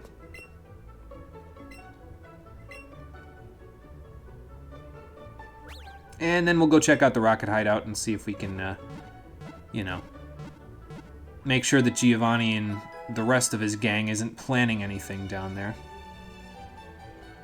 The International Police isn't here yet, so I have to do my part as a trainer of the world, you know. Okay. So down we'll go. You know, it might be a good idea to get in disguise first, though. Huh, hang on. Let me hide behind this sign real quick and change my clothing in public. Because that's appropriate for a 10 to 12-year-old to do. Okay. Blast-off cap. There we go. So the Blast-off set is actually unique because it actually changes depending on which gender you are of trainer. So a female trainer will have... the Blast-off set will actually look like Jesse's clothing, whereas if you were a male trainer, it would look like James's clothing. So, unfortunately, we can't get any clothes that look like Jim's clothing, but, I mean, I don't think that is really all that necessary, so. It kind of bugs me that the belt is still purple, though, if I'm being honest, because, like, nothing else on the whole outfit matches up with the purple. Not even the shoelaces by the look of it, so. Probably be better to use it with a different set of pants. Like, maybe the assistant pants would work better here. Yeah, see, that works a lot better. Actually, no, I think the pants are actually slightly more white than the other ones, so... Sailor shorts? Oh, whatever. We'll just wear the Blast-off ones for now. We'll deal with the belt for a little bit. It's only going to be on until I'm out of the hideout anyway, so... Okay, we've changed. Let's make sure that we, Let's see if the disguise works this time. Didn't work last time, but it might work this time. Oh yeah, the items that are here in the game corner actually respawn, so you can grab a whole bunch of them in here. If you really want to be technical, you can actually save outside of the game corner, and then when you enter, the items will change, if I recall correctly, and you can kind of farm up a whole bunch of items in here. And if you really want to get your Pokemon to like level 100 and use them in competitive battling in Let's Go for some reason at this point, you could very rarely find a golden bottle cap among all the hidden items in here, and you can use that with the Hyper Trainer to max out your Pokemon's IVs if they're not already maxed out. So that's an option to you if you really want to do it, but I don't personally need to do that, so I'll just take the raspberry that was directly in front of me and I'll head off. What does she say about the Blast-off set, this spy lady? Does she say anything? Oh no, that's fine. At this point, I'm practically a spy because I'm styling around in other rocket clothes, trying to make it through here, making sure none of the other rockets find me. The elevator should still work, though, so we should be able to just go straight down to the basement 4th floor and see if he's in his office. Why is she even still here? That's a good question. Maybe she's waiting for Looker. I don't know. Let's see. What do I want to use against the trainer that's coming up here? Yeah, probably Interceptor's a safe bet. People suck at their jobs in this region. They do something. She probably could go spy somewhere else, but I mean, I don't know. I got nothing. Oh, look, there's a master trainer down here. What is that kid doing here? I mean, he's a Persian master trainer, so I guess it makes sense, but good lord. Giovanni, are you here? Archer, you're here. What are you doing here? It's me. Well, I'm trying to make sure Giovanni isn't plotting and scheming down here again. You never know, the guy's crafty. Well, you look pissed, so I mean... I get the idea already, but just in case you want to vent a little frustration, we can fight Archer down here. Let's see what he's got, shall we? Archer's kind of interesting in a lot of cases because he has coverage moves, which is not necessarily something that all the trainers in this region have. He loads out his Pokemon, even in the first battle that we had with him, he loaded out his Pokemon with some solid coverage moves, so... I was thinking he was going to lead with Weezings, that's why I sent Interceptor out, but, well, he led with Electrodes. Let's let Emery do things here. That'll probably work okay. Yeah, that'll work perfect, because this won't do a whole lot to me. It's an Electrode, I mean, come on. Yeah. Was it really worth it, Archer? The answer is no. Okay. Now for Weezing, who may or may not also explode. We'll find out in a minute. I'm just going to Earthquake it, I don't freaking care. I might even KO it. Yeah. See, I got split damage on Earthquake back in the battle with Jesse and James, so that's why I didn't KO their Weezing. But here, no split damage, so go to town, basically.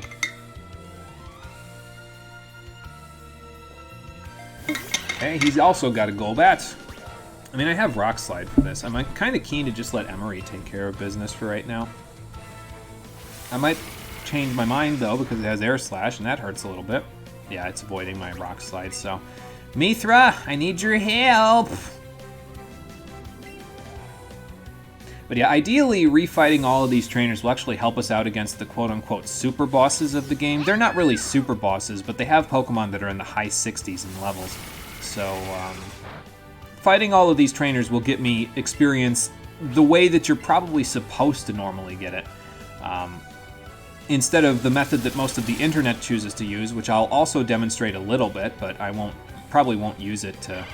I'm not going to use it to get my levels from whatever they were when we beat the Elite Four straight to the level of all of the quote-unquote super bosses.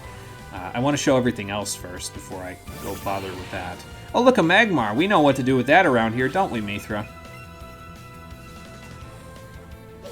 Magmar's just like, oh, not again! Why do I always get surfed on? Hey, Steve. Dad just went to Home Depot. Ah, okay. Gotcha. He had to go for a walk, even though we did some walking today. Mm. We did quite a bit. We went to like 5 or 6 different dealerships. Oh, wow. Okay.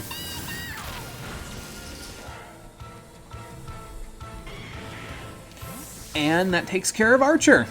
It didn't really show me how you felt. I mean, I guess you were flailing in frustration, but, you know, doesn't usually amount to much of a battle strategy then.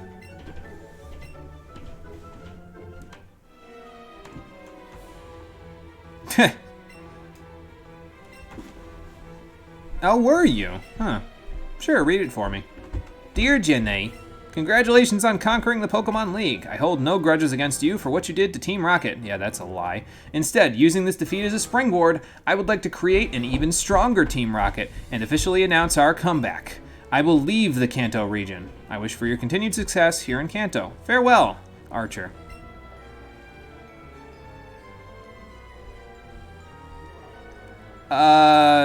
That you didn't hold a grudge, but with a smile like that, I know that you're doing something. Oh, okay. Well, I guess we don't need that anymore. Make sure you recycle that on the way out, Archer. Crazy guy. And I think that's it for Archer. Again, I don't think you ever see him again. It's ominous what he said, but again, since I'm fairly certain there's never going to be a Let's Go Johto, despite how well it rolls off the tongue, we probably won't see the conclusion to that particular storyline. Or will we? That's going to entirely depend on my headcanon, won't it? Well, we'll figure it out when we get that far. For now, let's go back to the Pokemon Center. We'll change our clothes real quick again.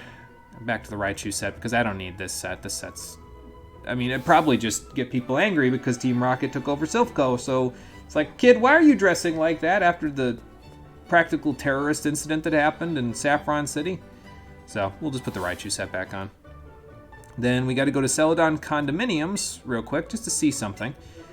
See if there's a trainer that you can actually fight there, but I'm not sure if you can fight him just yet. I'm going to go find out because his levels are about where Archer's are. So I'm going to go find out if he'll fight for right now. But if he doesn't, we'll come back later. Because it may be that he won't fight me just yet because there's one other trainer that I would have to fight first before he'll fight me.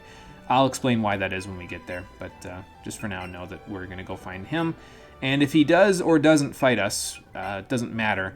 We're going to go back to Celadon Gym after that so we can challenge Erica to a rematch. I was telling Cole a little while ago when I was making the thumbnail for the last episode, which came out pretty nice. I actually like it quite a bit. But when I made the thumbnail for it, I was like, you know, this whole picture with me wearing the Raichu set and everything, it's basically like Jenny saying, don't talk to me or my daughter ever again. Because she's in the evolved version set. I thought it was pretty funny anyway. Okay, so Celadon Condos. Let's head there. Then we'll head off to the gym to do a rematch, and then we'll, we won't take to the skies just yet because we don't need to for now.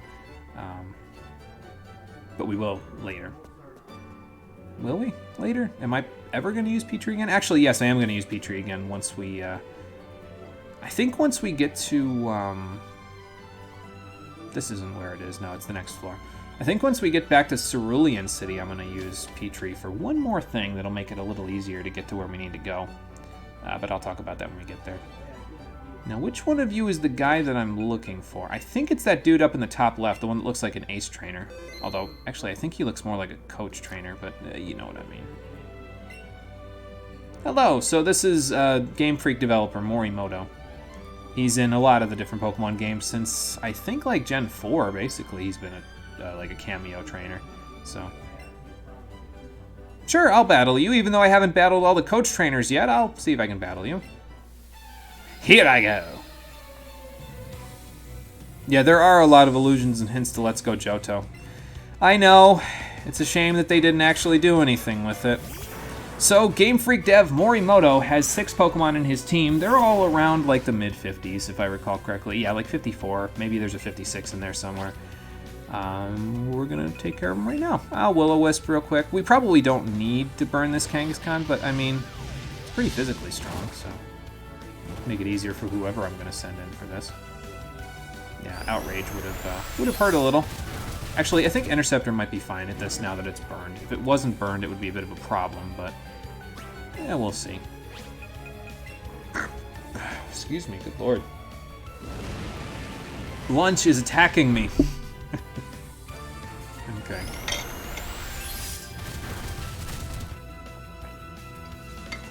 Yeah, even on a crit with the burn, that's not really gonna do a whole lot. Go ahead, Interceptor, take care of this. I might need you for a later Pokemon in his team. I'm not 100% sure what exactly is in his team. I didn't really look this stuff up. I figured this is the first time I'm actually doing any of the post-game stuff here in Let's Go, so I figured it'd probably be best if I just did it as blind or as first-time feeling as I possibly could. So, I wonder if you have Ice Beam. Let's find out. I might not even Petal Dance, because if I kill it in one hit with Petal Dance and he sends out like Flareon or something, I'm going to get marked. Well, Hydro Pump's not going to do all that. I probably should have just kept Mega Drain, shouldn't I? In this one, it's the same power as Giga Drain, so it's 75 base power, if I recall correctly. But, no, whatever. Petal Dance is 120. Eat it! Yeah, actually, that should be fine, because if I get a 2-turn Petal Dance... Okay, it knows Blizzard, that's fine. Ow, but it's not Stab, so we're okay. Yeah, if I get a 2-turn Petal Dance, we'll be in great shape. If I don't, well, we're probably... Okay, this is actually even... Well, I'm not sure if it's fine, but we'll see if I get a 2-turn one. If I do, it's great, because then I can switch. But if I don't, well, I might not be able to use Littlefoot for the rest of the fight. Oh, boy. There's no Giga Drain in this version, so that's why you would have Giga Drain. You wouldn't have Giga Drain over Mega Drain because it doesn't exist in Let's Go. So, yeah. Yeah, they just switched it so that Mega Drain was actually Mega instead of just slightly more powerful Absorb. So, alright, so we'll revive Littlefoot, and I will probably let Emery handle this for now. And then probably switch back in Vaporeon once that's done. He'll switch back in Vaporeon, actually, is what I meant to say. And then we'll go from there. Yeah, we'll use up all of our max revives. Again, it's not really something that I'm too concerned about using. So.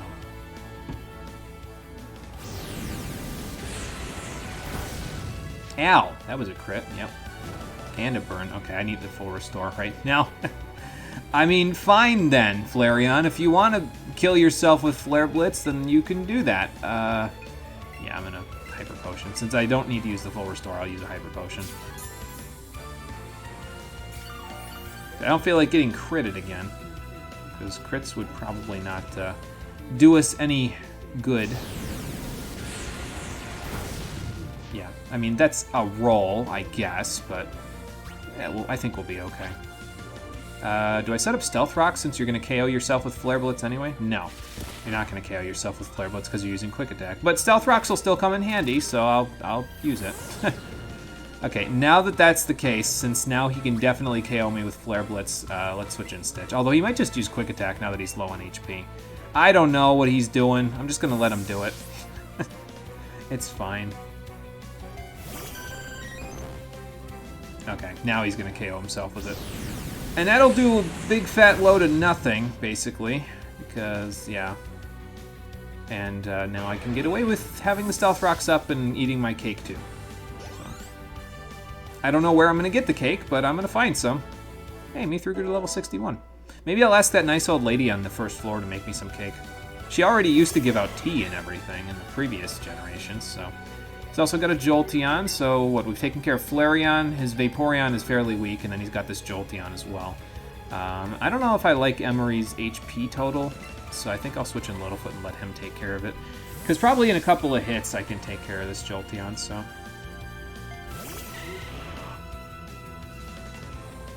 Yeah, and the same strategy is with the rivals, Jolteon. Just take care of... We take basically nothing from Thunder, so we'll be in good shape. Let's see if it anticipates the Earthquake. Oh, Shadow Ball. Oh, good. Littlefoot still dodging like a champion. Stealth Rock is a horrifying concept. Either all Pokemon have some kind of psychic potential, or all Pokemon that can use Stealth Rock are able to tap into the planet's magnetic field. Science! Yeah, indeed. I don't know how it works exactly. Maybe they're magnetic rocks of some kind, like they're magnetically charged. Oh, this Dragonite is not going to like Sludge Bomb one bit. So yeah, he has an illegal Dragonite. He probably got it from the Go Park. So that's fun. It probably has, like, Wing Attack or something like that that it can use against me. Mithra, you don't have a... How much HP does this Dragonite have? About half. You don't have a super effective hit on you, Mithra, but maybe it'll still work okay. What could this Dragonite use against me? Like Ice Beam? I'm going to use Stitch. Forget it, I'm just going to use Ice Beam. I could switch in Totoro as well and use Ice Punch, I guess. I just want to see what it has for me, really. I don't even know. Okay, Fire Blast, that's fine. Might have Thunder then by that stretch of the imagination. How come I keep getting burned today? It's Blaine laughing at me in the background. That's what it is. Yeah, it does have Thunder. Okay, well, let's see how much it does. It's not Stab, but yeah, we'll be fine with that. You're alright, Stitch. Just Ice Beam him and bring us home. Well, won't bring us home yet. We still got 3 more Pokemon to take care of, but Ice Beam will take care of business for us. That's good. He's a dev. He just programmed an illegal Pokemon to not have an unbalanced AF team. It's only 1 level instead of like 9 like Falkner's Pidgeotto. That's true. Yeah, for 1 level, it's not really a huge deal, I guess, so... I mean, they could have just made all his Pokemon level 55, I guess, but, you know, whatever. Okay, so Jolteon's in. It's probably going to use Thunder again, and I guess I'm just going to switch in Littlefoot and take care of business. And if he switches the Jolteon out again, it's dead to Stealth Rocks, so... I don't even know what the AI would do in that particular case, though. Like, if it KOs itself to Stealth Rocks. I don't think I would break the code or anything, but, you know. Okay, so he's still got a Vaporeon left in the back, doesn't he? Because he switched out the Vaporeon before, and then he switched out the Jolteon. I think, if I remember right. And we'll find out in a second, won't we? And Emery's level 60, that's good. We'll all be above 60 pretty soon. Yeah, there's the Vaporeon. I should probably think about giving Totoro another rare candy once he levels up again. Just so that he's in good shape. Alright, let's see what his last is and see if Petal Dance was a terrible mistake or not. Thinking about that Stealth Rocks comment is making you happy? Well, I'm glad I made you happy. I don't like the idea of breaking the AI, but I mean, I guess it's possible. Oh, Machamp. Okay, that's fine. I mean, he might know an elemental punch or two, but we'll be okay, I think. Yeah, that should take care of it. Okay, well, we're gonna have to switch, but that's fine. No big deal. Can see why people become Pokemon researchers. Yeah, well, I mean, thinking about all of that stuff. With the Stealth Rocks being magnetic and everything like that. Yeah, that's what you meant. Okay. Yeah, I misunderstood what you meant by that. But yeah, thinking about how Stealth Rocks work exactly, yeah, it would be interesting to think about that in terms of how it works within the world of Pokemon. So, hi, Cole. Hello. How is Arcadius, guys? I haven't started playing yet. Oh, I okay. went upstairs and took a nap. I mean, that's fair. Okay. Let's see if Thunderbolt does as little as it did to that Muck. No, it did more. That's good. I still can't believe Koga's Muck only took like 20% from a Thunderbolt from this Pikachu. That's nuts, bro. Like, come on. Okay, well, we beat Coach Trainer Morimoto before we beat all the Coach Trainers, but, I mean, that's whatever. No big deal. If he wasn't going to fight us now, I was going to go fight the last Coach Trainer, which is over by Cerulean Cave, and then come back later. But we didn't need to, so... And for defeating Coach Trainer Morimoto, we get 10 PowerPoint Maxes. I think that's a one-time only thing, though, so... you can't just do that daily and get a whole bunch of them. No, I think it's one time only, so... Use them wisely. Use them wisely. You missed me demonstrating the Go Park.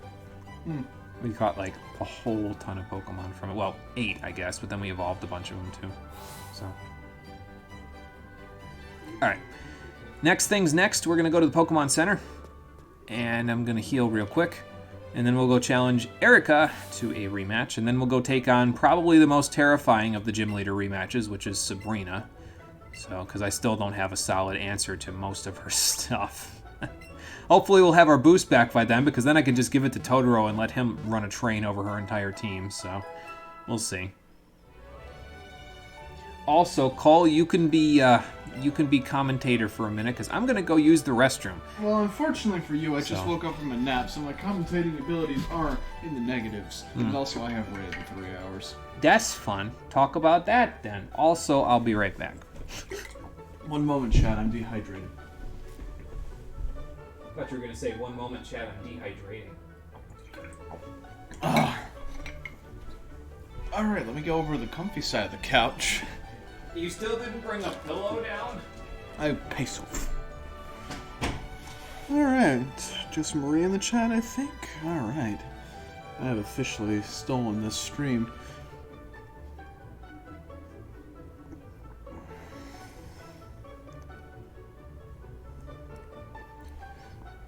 So yeah, we gotta go back into 9S tonight.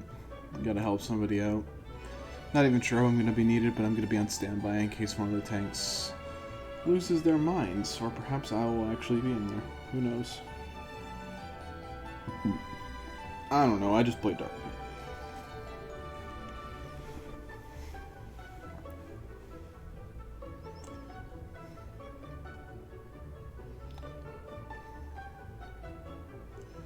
Enjoy losing your sanity and rating. Surprisingly, it's been a lot less stressful since I started raiding with the new group.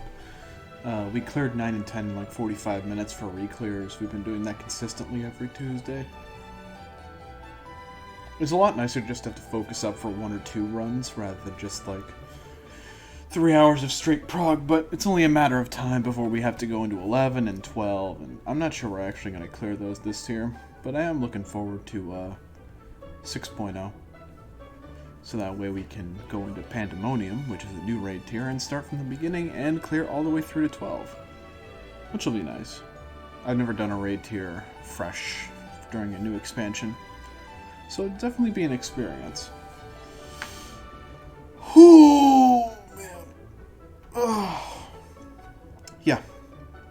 The new raid tier for 6.0 apparently is called Pandemonium. Yep. From what I understand, I believe it's a Final Fantasy II reference. People have noticed the 3 Magus sisters in the artwork that Yoshi P showed on the stream, or the, whatever it's called, letter from the producer. I mean, yeah, we're basically going to hell in the next expansion. We're also going to the moon, so we're going to hell and the moon. It's like Doom all over again. I brought you a pillow.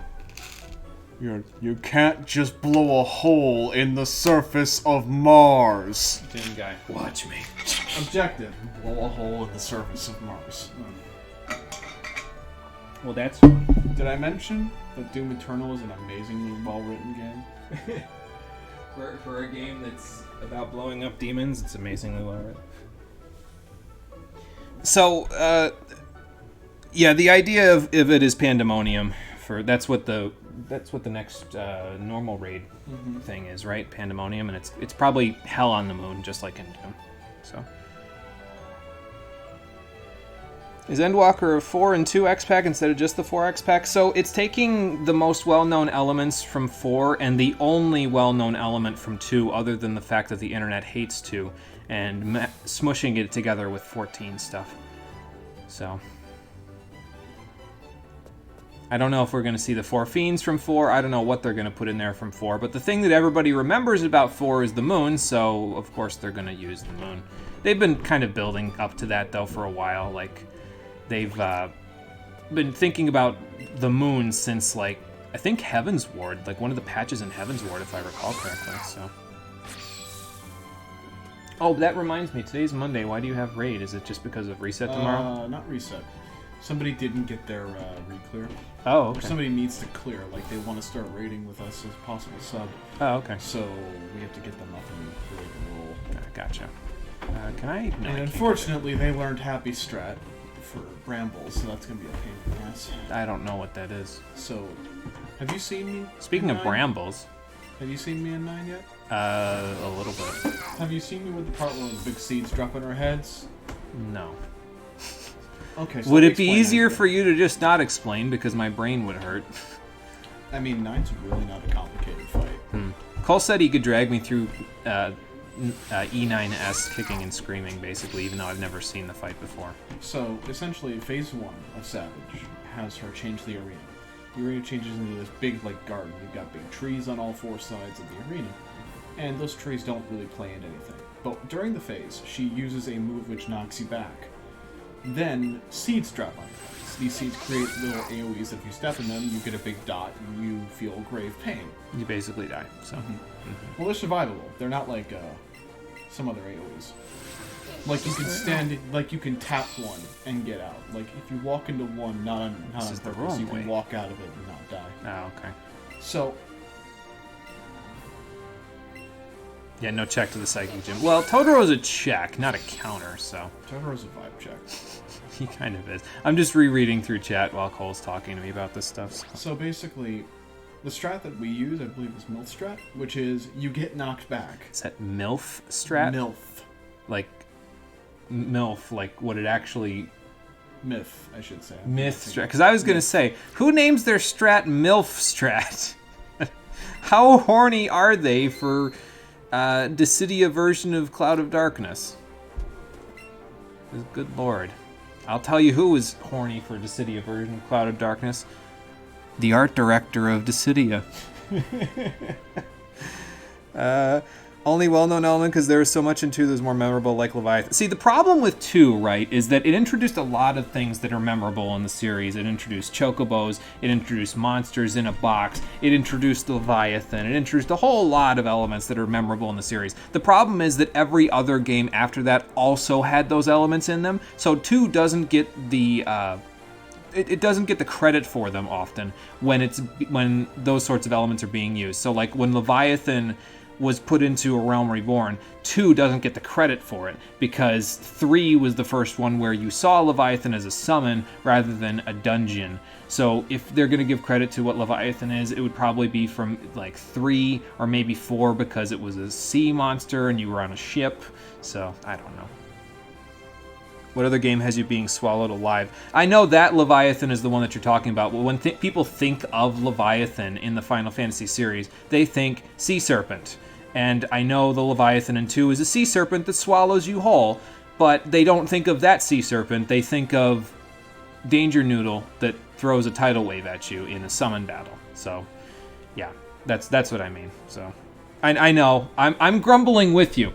I'm grumbling with you because I wish 2 had elements that they would reference as well, but the problem is that, again, all they do is reference the well-known stuff, so... But anyways, back on topic. Well, I fight Erica. Go ahead, go back on topic. Talk about brambles in the seeds, grass gym. And the strat we use is Myth. Myth, basically, you go side to side to each other, right next to the cardinal markers, you know, A, B, C, D, which is right next to it. Mm-hmm. And you get knocked back, and the brambles drop sort of like in a Venn diagram fashion. Okay. And the brambles are pretty forgiving because when the AoE goes out, once the animation plays, they drop where you stand. And they don't start hurting you until the animation finishes. So you've got like a solid 3-4 seconds to get out of that AoE. Oh, okay. And of course I'm a tank, so I have a gap closer. So Happy's a little different. Happy, you pop knockback prevention and you stay at max melee and drop your brambles. You do know what max melee is, right? Yeah, that's where you're standing like outside of this circle, right? It's the maximum range you can stand as a melee and CP damage. Yeah. I believe Happy's just dropped them at max melee, and then a lot of this drops to the fighter because you're dropping them not on the outside of the arena. Myth, I believe, is the non-DPS strat. Happy is the DPS strat. Ah, okay. I have a question for you. What? Is the next job in Final Fantasy XIV going to use a broom as a weapon? Because I'm about to sweep this gym! Sorry, I just yelled in everybody's ear, but I thought it would be a great joke. So, the funny thing about that, you mentioned the next job is everybody's going nuts because Yoshi P on the stream has 1 or 2 shirts with sides on them. So I have a question. Do we know that it's a scythe? He hasn't confirmed it yet. No, I mean, do we know that the logo on his shirt is a scythe and not just like... They've always been hooded skeletons with wings carrying a scythe in some way, shape, or form. And are we sure that the wing isn't just like an indication of what the arithmetician logo is going to look like? Because it's 4 things, so it could look like a wing. Well, we don't know, actually. A lot of people are preaching it's going to be like Templar or Necromancer. I'm still standing by the idea that it's going to be Judge. Use a big-ass hammer. Yeah. In my dreams, it is Judge. Like, you use a big 2-handed hammer. Cole just wants to play melee DPS again. Like, you use the maiming gear. The entire story is about, like, how the Guardians are like, yeah, we can give you some of the tech that we give some of our high profile. Who knows what you can do with it, you being the Warrior of Light, and it's all about getting, like, augmentation. Narrow's the job trainer. I would laugh so hard. Sid's just spoilers, like, I guess, but, you know. Sid in the... Yeah, I did just burn the grass gym to the ground, didn't I? Good job, Interceptor. Well, you know how the story would go if Sid was the trainer. Or I should say Nero was the trainer. Sid would start out, and then Nero would drop-kick the door and like, I'm back, bitches! Oh, God. And Sid would just be like, do I need to get a restraining order? I mean, yeah. He practically does that in Omega. It's really funny. Oh, man. We haven't done Omega. I personally haven't done Omega at all. It's one of the few things that I have lined up for when we do the Shadowbringer stream that I have no experience with whatsoever. So it'll actually be kind of interesting. I'm not sure if I'm going to do it before we do Shadowbringers or if I'm just going to leave it blind. Because as I said before, the main scenario of Shadowbringers and some of the endgame stuff of Shadowbringers I've actually personally seen because I played through it a while ago. And that means that my reactions won't be as genuine as usual, which I think is a little bit of a mistake, but, you know, I'm not going to blame anybody for that. I decided myself, oh yeah, I'll go play Shadowbringers at the time that I played it. So. I'm going to be perfectly honest. I'm not looking forward to that stream. Why is that? Because I find Shadowbringers mediocre? I'll come out and say it. Painful as I thought it would be to hear you say it. I'll come out and say it. It's not like we're on the stream yet. I'm not going to get castrated until we start playing it and I say it's mediocre. Why can't you dislike things, Jimmy? I like enough of Shadowbringers to see the problems and wish that they weren't there. That's how it always is with me if I don't like something. Is I like... It's not that I dislike the whole thing. It's that I like parts of it enough to really, really catch on to the things that I don't like about it. And it makes me wish they weren't there. So. See, I think the problem is that I don't like A Realm Reborn and Stormblood, and then there's Heavensward just kind of sitting at the peak of existence in your eyes. And Shadowbringers for me, the mountains for us differ slightly. I personally think that Shadowbringers is either behind or a little bit ahead of Heavensward, and A Realm Reborn and Stormblood are at the bottom of the fucking mountain. It's a little bit different, though. Hold on, hang on. We gotta get Petrie out real quick. You can keep talking. I just need to get Petrie out for something real quick. You put A Realm Reborn and Stormblood at the bottom of the mountain, Heavensward at the top of the mountain, which means regardless, unless we share the same opinion, I'm going to go because if you put Heavensward above Shadowbringers, that means there's still all that mountain in between, but at the same time, you know what I mean. It's closer to the other games. Holy fuck, you just found a Dragonite. Yes, I did. It's huge! Now I can fly around on this bad boy instead. Big boy! Okay, hold on. Get it right in the middle. Okay, that's not right in the middle, but wait for it. Alright, perfect. How did I see that? I looked at the shadow on the ground. So. First try! First try, idiot! Petrie, we can retire you now. We just got... Oh my god! So that's how you get a lot of experience in the endgame of Let's Go, by the way. You catch Pokemon with a great throw, a first throw, and a size bonus, and you end up with 8,000 experience. So that's fun.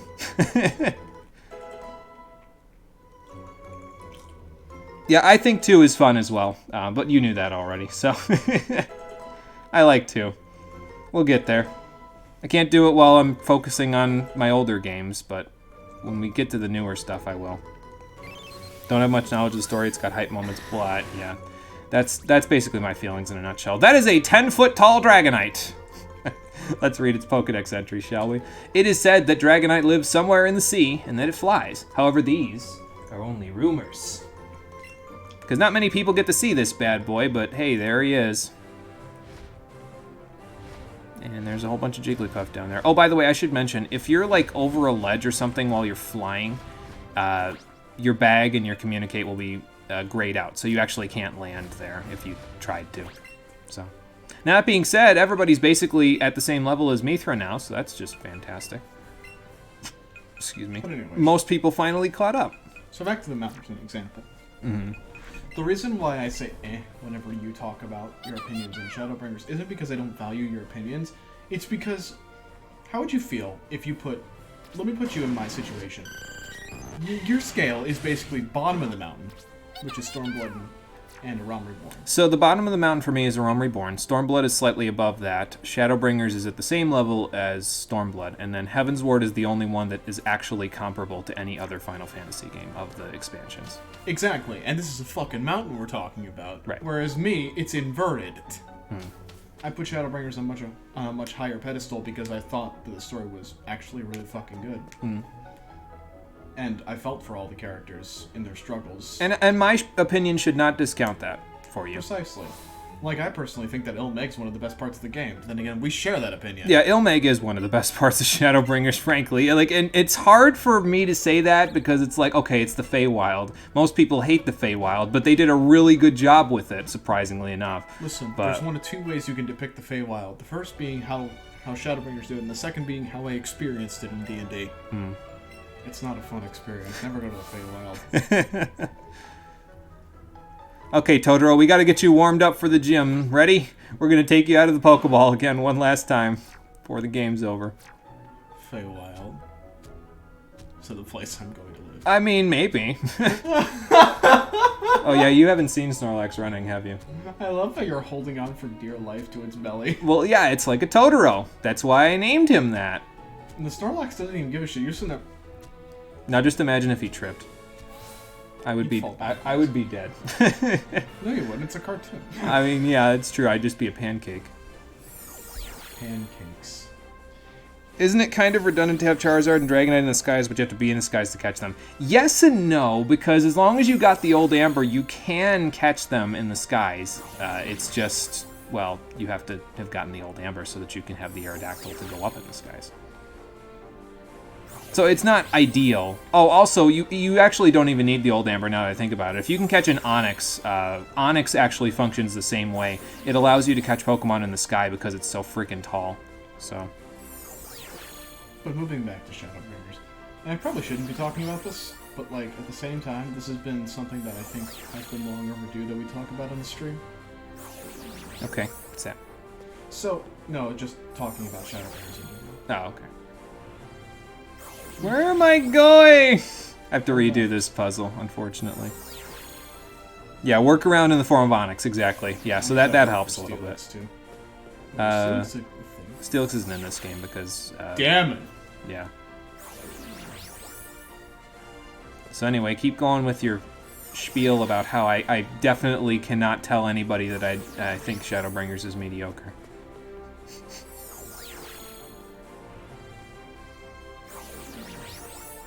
I can already hear the opinions, though, of people in the audience about it, at least some of the people that are in my audience when I play 14. Or I can think of at least one person that is definitely not going to like the fact that I think Shadowbringers is mediocre. And it's not just Cole, for that matter. He's checking his phone, then he'll talk about it. Meanwhile, I'm going to sit over here and save in front of Sabrina and then beat her up, I guess. Well, not her, but her Pokemon. Let's see how this goes. And I mean, if we wanted to, we could just go straight north to Cerulean City after this to go straight to Cerulean Cave, but I'm going to go a little out of my way because, yeah, why the heck not? Well, I'm glad I helped you understand some new things. Let's see what you got, Sabrina. Steelix is one of your favorite Pokemon, Mega Steelix. Yeah, Mega Steelix is pretty cool. I like it quite a bit. It's one of my other friends' favorite Pokemon. He used to do like a whole lot of competitive battles and stuff. So he quite liked using Steelix in that capacity. Okay, so Mr. Mime is her screen setter, so I have an idea of how to deal with it, because it's definitely going to reflect first turn, yeah. So I'm going to let it reflect, and then let it do whatever the hell else it wants. But I'm going to put it to sleep, so that way I can use Body Slam and Crunch and all that stuff to slowly wear out the turns of Reflect. So we've got one turn down. Use Ice Punch. If I get a Lucky Freeze, I'm going to be pretty happy, but also sad. But also, whatever. No big deal. Freeze would work the same way, basically, for me. It would work out. Okay, so that's one turn. Now 2 turns of Reflect gone. We'll just slowly wait for it to go away, and by the time it's about to go away, the Mr. Mime should be just about dead. So this is 3 turns. So next turn I'll Body Slam. If this doesn't do an absurd amount. No, it didn't. Okay. This turn I'll Body Slam.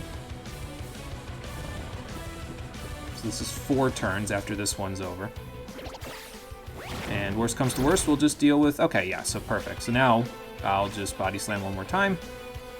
And that'll knock it out. And then the Reflect will be gone, and we can just run a train over the rest of her team with Totoro. God, Snorlax is ridiculous. I mean, that's basically what I'm doing in this gym, is Unga Bunga. So... See, there goes the Reflect. So now the light screen's going to wear off in the next turn as well, just in case I need to use that for something, but I don't really, so... Okay, Crunch on the Jinx should be good. Yeah, sorry. Blizzard's not that accurate there, Sabrina. You should be using Ice Beam instead. Not that it would have done very much. I'm trying to think if she has a physical attacker. Most Psychic types in this game don't really have great physical attack, so... Yeah. Hypno might, though. Hypno's probably the closest one to a physical attacker out of any of them, so... Wow. They pinged people with the meat hit boss roll. And then immediately after, I said, yeah, I'll do that. Somebody said, the meat health hit boss is just rather things and we hit boss rolls for main static. Oh, all right. I'm just saying, shut up. Bro. Yeah, Hex Focus Miss onto Alakazam, yeah. I don't know why, but I actually kind of like the little thing that they did in this. I think it's just in Let's Go. I don't think it was in the original Gen 7 stuff, where they put in a second line in the text box where it has the Z's. I actually like that. I don't know why it's there, but I actually kind of dig it. So. I'm not sure what's going on with that. I'm going to be around at 9, so fuck it. Oh, okay. Well, I mean, worst comes to worst, you can just listen in on everybody. Like, bro, I don't know what the fuck's going on. You ping my roll and then you're like, oh. Okay. Like Slow bro now. So again, threat. Again, threat, so we're going to yawn it. And then we're going to crunch it 3 times and it's going to die. Yeah, like that. Ouch. I love Snorlax for this particular role. Like, I can't get enough of how he can just walk into the Psychic Gym and just take everything they can throw at him and not give a fuck. Like, it's nuts. He's just like, okay, whatever you want to do, man. That's fine. I'm okay with it. I should probably heal before Alakazam comes out and Psychics me and I get critted and die. I'm going to do that next turn. That would certainly help. Yeah. Because now Crunch is a 2-hit KO if she uses, like, let's say a full restore or anything like that because that defense drops, so. This is like swords dancing in somebody's face. Alakazam actually does have a move for Snorlax, though. It has Foul Play in its moveset in this particular instance, if I recall correctly. I'm not sure if it had it in the original gym fight or not, but it definitely has it in its moveset. Unless I'm thinking of somebody else's Alakazam later on, which is a distinct possibility. But if this one has Foul Play in its moveset, it'll do some damage because it's my attack versus my defense, but I have so much HP that it doesn't even matter. Like, it will do like maybe 30% of my health, and I'll one-hit KO with either Body Slam or Crunch, so. I'm gonna go with Body Slam to see if I can get Parahax. So, and yeah, she's not even bothering, so she may not even have it in her moveset, not sure, but doesn't matter. Body Slam will take care of business for us, so. Yep. Easy! Good work, Totoro. So I guess Koga's going to be the hardest one, isn't he? Because, well, actually, that's not true, because the 8th gym leader, quote-unquote, well, we actually know now that Blue took over the Viridian Gym, and he does want to challenge us to a fight, but we're not going to do that just yet, because he's pretty strong. We got to fight the Elite Four over again before we can even think about challenging Blue, so. The crit might have mattered, yeah. It might not have one-hit KO'd normally. But the crit may have mattered. It depends on what she has her AVs into her Alakazam for. It may have mattered. It wouldn't have been a big deal, though. I would have taken one more Psychic, and I would have been down to like 130 health or whatever. Well, I'm glad I brought you to that desire there, Sabrina, because that's how I prefer living. Yeah, I won't encounter another trainer like you for 3 years. Oh boy, Let's Go Johto was something they were thinking about, and Giovanni is sitting in his house in 3 years. I sent a disturbance in the force. You know, they really shouldn't tease projects that they're never actually going to do. I'm sorry to say it, but they really shouldn't. Listen, if you have no plans to make a sequel, but tease it anyways, just don't make the fucking sequel.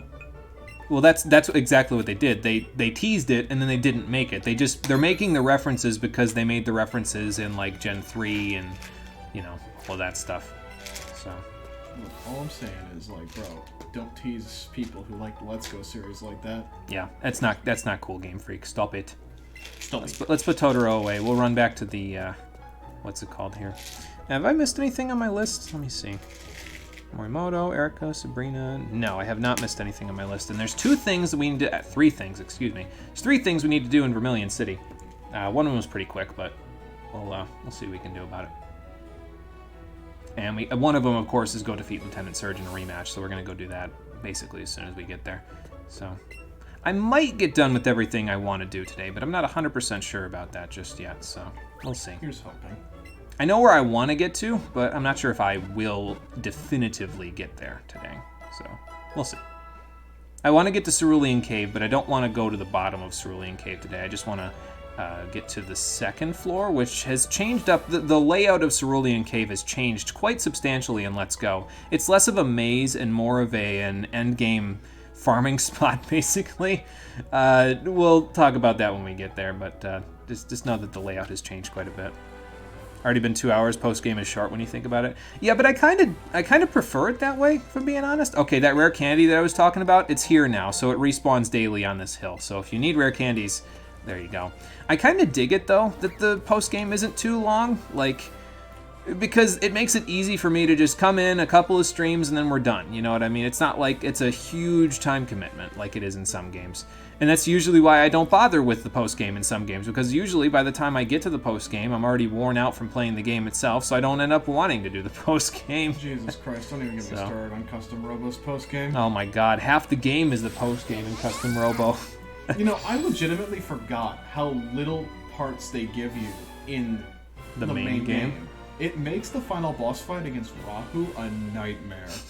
I tried that shit like 5 fucking times, bro. I think Emery's going to be the star of the show here, so let's let her get a chance there. Mithra should still be in front on experience for a little bit, but I may give her a rare candy just to kind of give her the buffer for a little bit. So she's definitely in front. Like, once she levels up once more time, which is probably going to happen either this battle or the next one, so... Listen, I don't think y'all understand. I shot this man with the dragon gun. That shit does 150 damage to, like, high defense robos. This motherfucker took 50 damage. Mm-hmm. I believe it. You want to know how much damage his Grand Cross does to me? 350. Yeah. Mm-hmm. If he hits you point blank with his gun, you're dead. Mm-hmm. Yeah, you have 2 friends and you can still lose. Yeah. Pretty much. Alright, let's challenge Lieutenant Surge to another battle. To a rematch. I'll tell you how frustrating this man was. I found Skies of Arcadia Legends ROM in the time that it took me. After I was done fighting him. I got him down to 13 health. I was so tilted. Oh my god, I'd be tilted after that too. Both of my allies were dead. I had 75 health. I should have set up Stealth Rock. Damn. Damn it. Oh well. What a wuss. Why does everybody use Explosion on Electrode? It's so bad now. I know that's what it does, but like, come on.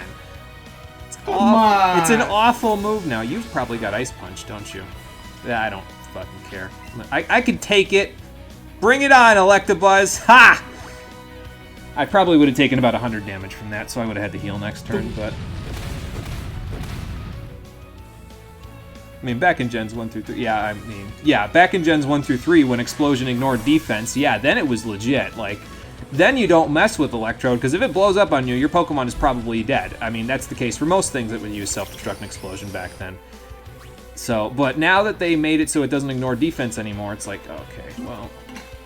I think Emery took a few pages out of Littlefoot's book here. Good lord. Friendship system, why you so OP? I said that already. I said before when Littlefoot was dodging all of the moves in Koga's fight, I said it's like the second coming of the Rift Ripper here. Holy cow. Cole knows how OP the Rift Ripper was. You know what else is overpowered?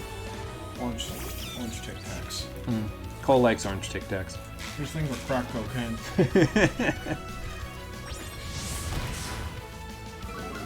Okay, well, the defense drop is not very nice. They have good flavor. They don't, like, murder you with sugar if you eat a lot of them. You really aren't supposed to eat a lot of them, though, aren't you? Like, isn't the serving size, like, 4? Or anything about Custom Robo Arena for the DS? I didn't get all the way through the walkthrough because I started playing Custom Robo for the GameCube. But I'm into the point where it's like we're starting to learn a little bit more about the villainous organization. Apparently the main character is like a Robo God. Interesting. Well, standard procedure for Jolteon is send in Littlefoot, so I got a defense drop. So. The opening of this game. Yeah, basically, the first thing you do in the opening is you fight a Robo in sort of a tutorial where you're basically immortal. You wake up, you've never been in a Robo battle before, and the first time you do it, you're just laying everyone out in game. And every single one of the scientists is like, what the fuck? Why can you do that? Like, your dad's like, I don't understand. How does this even work? You've never been in a Robo battle before, but your readings are off the charts. Did he tell you to get in the damn robot, Shinji? Unfortunately, he's not that kind of anime dad. Well, actually, that's probably fortunate for the main character. I haven't watched the because whole that thing, kind of anime dad is a asshole. I want to turn the world into strawberry jelly. Yeah, Gendo is something else. I haven't watched enough of Evangelion to really, like, say that definitively, but... Well, actually, I've watched, like, 5 minutes of Evangelion, so I've watched enough of it to say that definitively. 2.0 and 3.0. See, yeah, I haven't watched any of the new, like, revised movies that they had. I only watched it when it was... Well, I didn't watch it when it came out originally, but I watched the original version. And I think the only parts of Evangelion I've actually seen is End of Evangelion, which means I got the most depressing parts of it, basically. I refuse to watch End of Evangelion, bro. Yeah. I literally refuse to do like to that just myself. seems like shock value in a movie, you know? Like, it's like, okay, how much bullshit can I get away with drawing on the screen before they censor this and make it for adults only? I don't know. That's what it seems like to me. That's an outsider's perspective, so I can't really say if that's true or not. Listen, that's what it seems like. This is now you said the thing, so now I gotta go into a fucking rant. Oh boy. Listen, I completely understand darkening up media and tackling elements, but what I despise when people do this, like in manga and anime and TV shows and video games, when you throw an element in for shock value, just so you can get like a bunch of views or a bunch of watches or a bunch of people reading it to see if it's actually as bad as everyone else says. First of all, that's bullshit. I'm not sure if that was why End of Evangelion did that, though. Because I think, if I remember right, he made End of Evangelion at the lowest point in his life. So that might be why it's so depressing and, like, you know, hard to watch. End of Evangelion is a strange movie from what I understand, because it's so depressing. You can tell that it was made at the lowest point in somebody's life, but somehow it still fucking canonically fits into Evangelion's timeline. Evangelion's timeline is fucking weird, yo. You've watched it through 13 times? Good lord. That's some dedication. And if it was actually appropriate. See, I couldn't really tell you one way or the other because I haven't watched enough of it to say one way or the other, but the part that I watched was... I forget exactly what part of it I watched. I don't think I watched any of it that was, like, particularly gory or anything like that, but, like, I've heard some horror stories. So... I like it, but leave me alone. I think... I'm not judging you for liking it. Yeah, no, I'm not judging you for it. It's just... It's too much for me. That's all I know. Let me see. What was I saying? Oh, yeah. The part that I think I saw was... this is back when I was actually, like, kind of watching anime, and that's, like, a decade ago at this point. What anime did you even watch? I watched Gurren Lagann. I watched the normal ones, the ones that were on Toonami when I was a kid. And then when I just was like, okay, I'm going to just go find an anime that I want to watch, I watched Gurren Lagann, and I watched Shuffle. And those were the only two that I watched before I said, I'm going to write stories instead. I don't know why I made that decision, because I only ended up writing stories for like a year, and then I stopped, but... I'm not saying that Gurren Lagann is a life experience and everybody should watch it at least once, but... Yeah, that's exactly what you're saying. We're going to run through Diglett's Cave for nostalgia. What do you think about this place, Emery? Apparently you enjoy it because you already found a stone to roll around. The reason why we're running through Diglett's Cave is because it's the quickest way to get back to Pewter City directly from here, besides using Skydash. I wanted the trip to be one big loop, essentially, to get through this area, so... to get all the way over to Cerulean Cave, so... Basically anything that, like, Studio Trigger, the people who make Gurren Lagann produce, is a wonder to watch. I thought Gainax made Gurren Lagann. Was it Gainax? Well, no, I think Gainax are the ones that not produced, but like, they're the ones that they made it through, basically, you know what I mean? Like, I don't know exactly what the development term would be, but they aren't the ones that made the artwork, they're the ones that promoted it, basically. I think that was Studio Trigger that made the artwork, because Kill la Kill looks extremely Yeah, Studio similar to Trigger is Gurren Lagann. probably the art and development team, whereas, what Pokemon is that? Up in the sky there. Well, I know how to find out. I'm gonna go find my Dragonite that I just caught. Hold on. Hang on. Let me do this real quick. Not that that's gonna matter. So we didn't catch a Dratini or a Dragonair, but at least we got the the one that matters. Oh, look. So maybe that's how Morimoto got a Dragonite. He found one up in the sky. Because, you know, it's level 52. Sorry, Emery. I'm gonna take you out for just a second, so... Now you get to see me travel around on a Dragonite. See if Sugar has some actual deities working there. Look at this boy. Girl, actually, I think. And I think he flies... I don't know if he flies the fastest. I think they all fly the same speed. But Look at this boy. look at him. I love him. Give me 12. I love Dragonite. Like, I love the whole line of Pokemon, really. It's great Pokemon. I quite enjoy it. It's one of my favorite dragon types. So, actually, before I put you away, let's go up over here so I don't have to walk that far. One does not Oh, wait, hang on. I'm on top of the fence. I can't go anywhere here. Hold on. There we go. Now we're good. Okay, Emery, you're back in the team. Might actually be useful for this next fight, although I think Littlefoot is just going to clean house and pewter, so we'll see. You know, on the subject of anime, I just realized something. By the way, Stone Ocean's got confirmed for you JoJo lands out there. Sure, I'll keep an eye on Slowpoke again for you. So yeah, this is a repeatable event as well. Absolutely excited. You know what else is exciting? Staring at paint.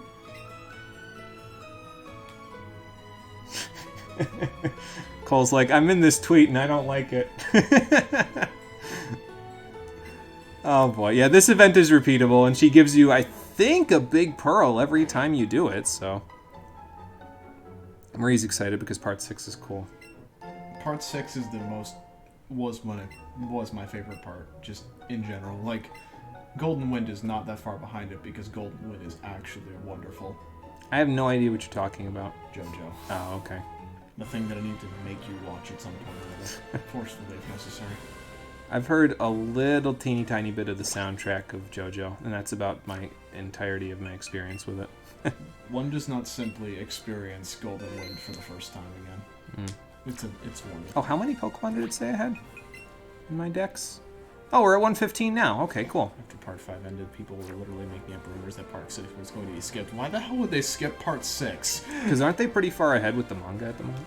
Well, they're in Part 9, I think. Excuse me. Oh, okay. Yeah, they are quite a ways ahead then. All right, Brock, let's see what you've got. Let's see how well you updated since I defeated the Elite Four. Oh.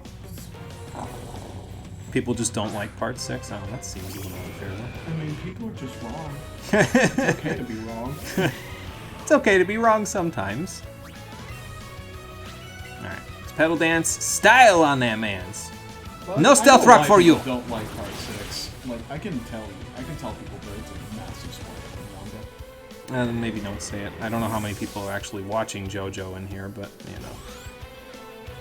They wanted to be skipped up to the Adrenaline Rush of Part 5. I mean, what would they even do? They can't go into Part 7 without talking about Part 6.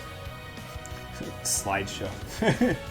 Like one of those old episodes where they just show like the events that have happened previously, basically, in a big old slideshow. The thing about Part 6 is it is basically integral to the entirety of the future of JoJo after the part. It makes that much of an impact on the series as a whole. So skipping over it would just be stupid. We got a 3-turn Pedal Dance! Like, if you go into Part 7 without any context from Part 6, then you will have no idea what the fuck is going on. Literally no idea. I mean, when you make me watch JoJo, that's basically what's going to happen. I'm going to have no idea what the fuck's going on. That's half the wonder of it. You have no idea what the fuck is going on, but it's great. Limited environment makes it feel so much stronger. I don't know anything about it, so I couldn't say one way or the other. Hey, we're all getting to level 62. Nice. We might end up being a little higher level than I expected we were going to be because, well, we're going to hit 63 fairly soon. So we'll probably end up being like... Because we got to fight the Elite Four again before we're done. So we'll probably end up being closer to like 65, which is not too bad. What, do you think I was going to start with Stardust Crusaders? Absolutely not. Isn't that the one that everybody likes? Uh-huh. Oh, okay. Nobody watches Part 1 and Part 2. I watch Part 1 and Part 2, though, because Part 2 has my favorite protagonist. One does not simply become Joseph Joestar. You need to witness him. Is that the guy that's always shouting, "Oh no!" In Part 1, yes. Yeah, okay. See, I don't know anything about JoJo, but I know what the internet knows about JoJo, which is the memes. So Memes are great. Stitch, you'll be okay. Just don't flinch. There you go. How is that thing alive? The AV system, probably. If I had to guess. And, I mean, Stitch hasn't been getting KOs throughout the... It's been a problem through the entire game where Stitch has basically just barely not been able to get a KO in certain places, so... Alright, back to Littlefoot. Back to the massacre! So after this, what else we gotta do? Oh, I missed something in Vermilion. We gotta go back to Vermilion. I missed 2 things in Vermilion, actually. Yeah, I'm gonna skydash back after we're done because it completely slipped my mind while we were chatting about other things. So part 1 in my mind is a bit weird because I hold it on the same kind of pedestal as I hold Mass Effect 1. Its existence is necessary, although I don't like it. Like, I have no issues with Part 1's story at all. I have no issues with Part 1's characters at all. But it was during that era of JoJo where... How do I put this? Jesus Christ, everyone's so buff. Like, you can see it getting a little bit more clean and consistent in Part 2. You can tell Part 1's a little bit older, is what I'm trying to say. Okay, so let's skydash back to Vermilion for the couple of things that I forgot. But before I do that, who would be the best to put in front? Totoro. No question, actually, in my mind now. How much experience does Totoro need to the next level? Should I rare candy him so he's in good shape for a little while? Let's see. Yeah, I should rare candy that. Hang on, Totoro, I got you, bro. Cole, give me some of your Tic Tacs so I can give Totoro some. There we go. Just give him that little boost because his experience is like, you know. I can't believe orange Tic Tacs are rare candies. Who knew that was inside the wrapper the whole time? I must be like level 100 million at this point. Alright, let's skydash back to Vermilion to do the 2 things that I forgot. And then we'll come back here to Pewter because there's 1 thing that I still need to do here, so... Oh, Meether's already warming up. She already knows what the next gym we're going to is. She's like, I can sweep the next gym by myself. You just watch me. Okay. So let's go back to the port. And then we'll go to the actual port because at the port is something that well, 2 things. 1, Mina, and 2, something that I didn't show before. So... But yeah, I'm trying to hit as many hurdles in Kanto's postgame and Let's Go as I can here.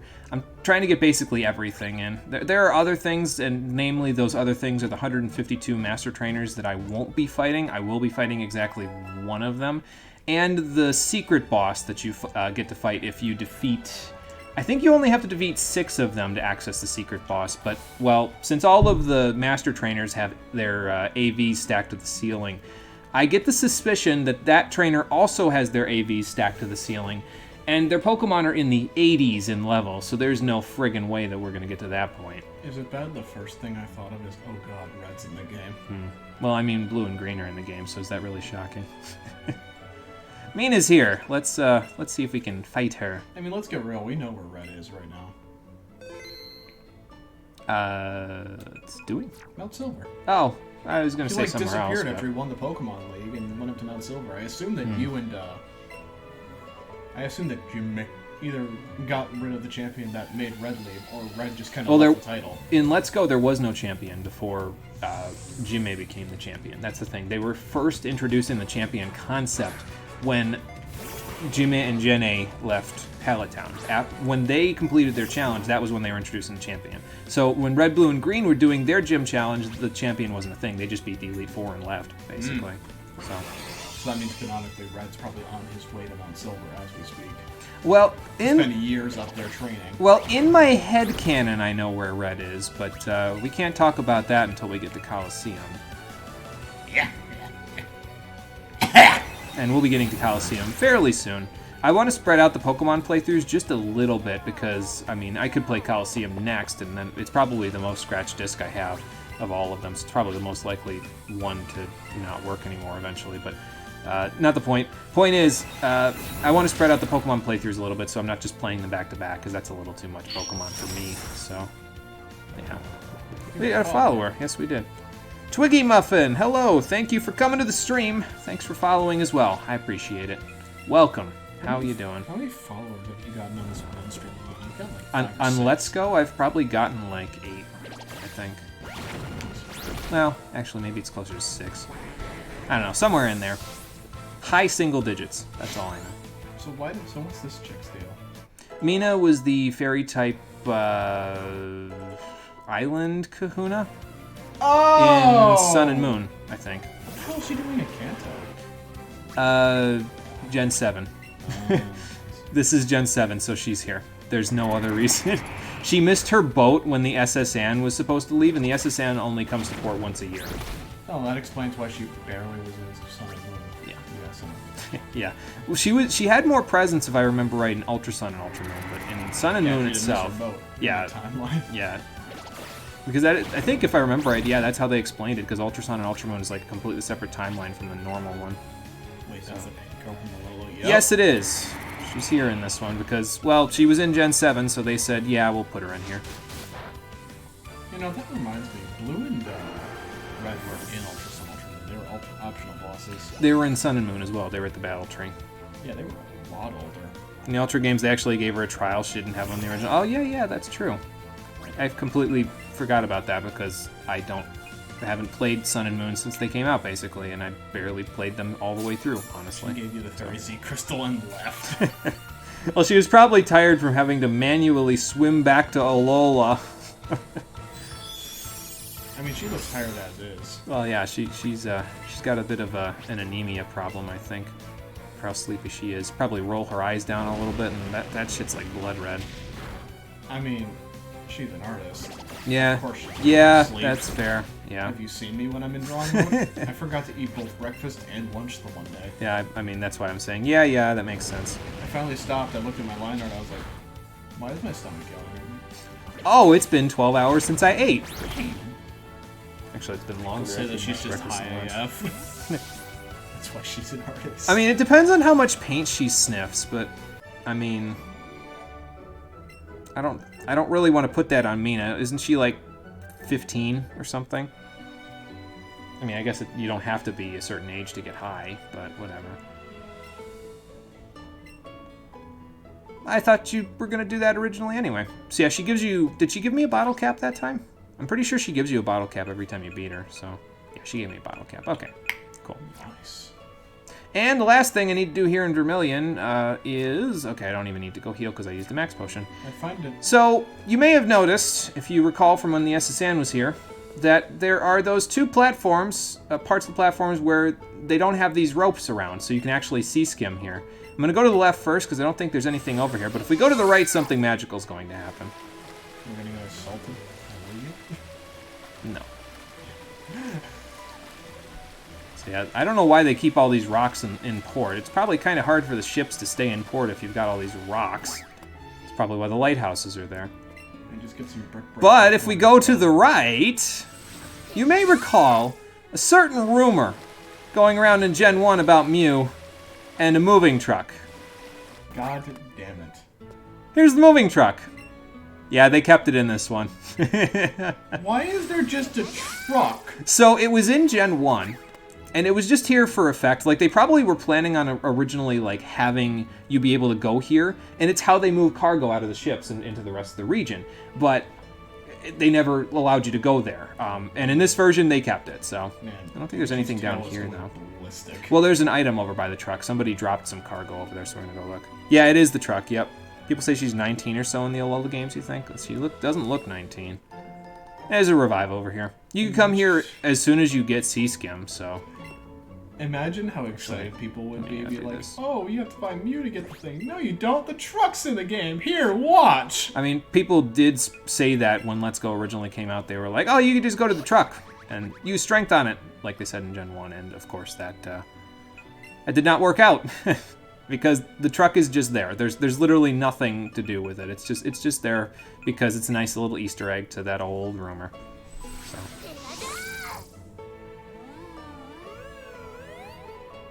Okay, so now we're back in Pewter. I'm gonna heal real quick, and then I actually want to pick a particular Pokemon out of my box there, out of my Pokemon box, and take him with me to the Pewter City Museum, because there's a special effect that actually happens if you take a certain Pokemon over to the museum. Boy, that was a heckin' stretch. is a definite buy. Now this game is a meme. Like I said, I don't think people gave it a fair shake because there are a lot of little details and everything that they put into the game. And this is the best version of Kanto. Like, there's no question in my mind. I like Fire Red and Leaf Green as much as the next guy. This is the best version of Kanto that they've ever produced. It's just, again, outside of the vacuum of this game. Why do people not like this game again? Ow. Well, I personally stuck it as an alright, but the reason why was because of all the circumstances surrounding its release and why it was released, and then the fact that they didn't follow up on all of the quality of life changes that they made in this version. I mean, all they had to do was make Let's Go Johto. That's it. Or just, you know, keep more of the stuff that was a good quality of life change in this game in Sword and Shield, which they chopped out about 80% of the quality of life changes in this game from Sword and Shield. They kept the petting minigame, and they kept a couple of other things that I'm forgetting at the moment. So, yeah, I like the Pokemon Camp. It's probably my favorite part about Sword and Shield. I just think it's limited, honestly. We talked about it before, but like you need to be able to make more than just curry. You know, like, again, give me a whole region that's completely unexplored to just go to with my Pokemon. I'm basing my D&D set. And look around. Concept. Well, yeah, I heard, yeah, I remember you saying that, yeah. Like, it's literally going to be a, damn, the desert's expanding in this other continent that we haven't really explored yet. Let's go there and find out why. Okay. Hi, Nidorino. You don't have a name, but I love you. Baby. I really like both of the Nidoran lines. I mean, their designs are really simple, but I just really enjoy them quite a bit. A lot of Kanto Pokemon I really enjoy, to be honest. But we have to take a Nidoran version, or basically anything that evolves with a Moonstone, in with us to the Pewter Museum. We want to take it, I think, to the second floor? Because that's where the Moonstone exhibit is up on the second floor. Yeah, this is the Fossil Museum, and here's the expert Aerodactyl trainer. Oh god, that's the taxidermy Aerodactyl. Jesus Christ, yes, kill the fire. But if you take a Pokemon that can evolve with a Moonstone up to the second floor... What's up, Nidorino? That's a Moonstone. What do you think? Now, talk to Nidorino before he goes away from his thing. Hang on. Okay, hang on. I'll go back. Oh, there we go. What do you see? Yeah, so any Pokemon that can evolve with a Moonstone is actually drawn towards the Moonstone exhibit because, well, they evolve with it, so of course they would be. Alright, Nidorino, I don't know you and I don't really have a nickname for you, but we're going to take you to Mount Moon so I can round out my Moonstone collection here. I find, you know that, like, the sound effect? Like the big bonk, the cartoonish one. I just imagine that that's what the Nidoran's doing to the display case, just boom. He just keeps hitting his head on it, yeah. Let me in. Okay, let's put Petrie in our party so we can flap over there real quick. I think... Oh my god. Yeah, that was a while ago. I think, and I forget if it's possible, but we're going to find out. I think I can fly over the edges of Mount Moon to go to Route 4, but I'm not 100% sure about that, so I guess we're going to find out, like, right now. If not, I can just go through it normally. It's no big deal. Alright, let's see. So we would want to go, like, over here. Okay, no, there's actually an invisible plot wall preventing me from going over Mount Moon. So we'll just go through it the normal way. I just need to go to one of the craters in Mount Moon so that I can grab a Moonstone for Nidorino there to get a Nidoking. I have a Nidoran male, and I already have a Nidoqueen, yeah. I got 3 out of the 4 Moonstones earlier, so I have a Nidoqueen, I have a Wigglytuff, and I have a Clefable. But I don't have a Nidoking. But that's going to change right now. Actually, let me take Nidorino out of the thing real quick. Out of this Pokeball. There we go. Just realized what? What'd you realize? Oh god. Oh, is Lunch attacking you? Oh, Lunch is attacking me. Lunch attacked me earlier. It's no fun. I went to Wagner's. That burger was so fucking good. Yes, you can go through dungeons in this game without having to go through the wild encounters if you don't want to. So you can just rerun any old dungeons if you want to. Why is this game so fucking quality? That's what I'm talking about, is that it's painful that the quality is there, but the reasons for the quality is why it's painful. So, okay, we got our 4th Moonstone. Yeah, the Moonstones in the craters here in Mount Moon respawn daily, so if you have a bunch of different Nidoran or Wigglytuff or Jigglypuff or whatever that you want to evolve, you can just come in here and grab one, basically. So, here you go, Nidorino. Now my collection is complete.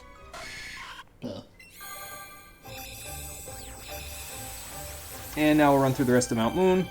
We'll get over to Misty real quick. This episode might run a little bit of length just because of the fact that I want to get to a particular place, so I'm not really Look at this all that absolute bothered unit. by it. Yeah, I love him.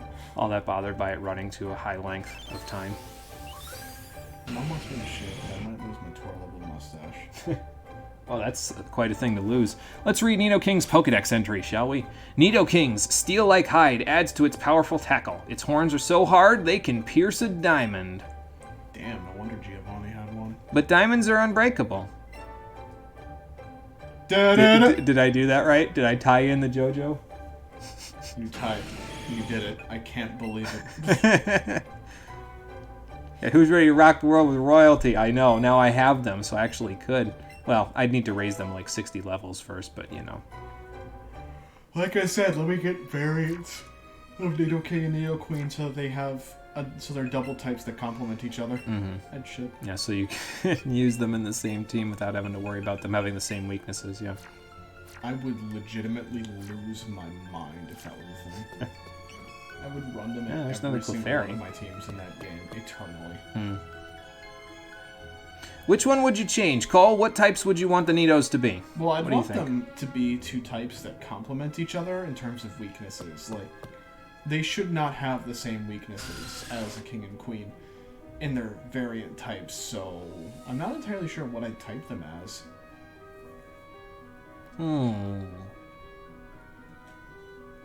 Use king for physical and queen for special for coverage. Yeah, and that's usually what a lot of people use them for, is that the king is more of a physical attacker and the queen is more of a special attacker, so. I feel like I mean, that she's really should more just defensive, be a good way but- to, like, do things. Oh, that's a cool detail. I never noticed that.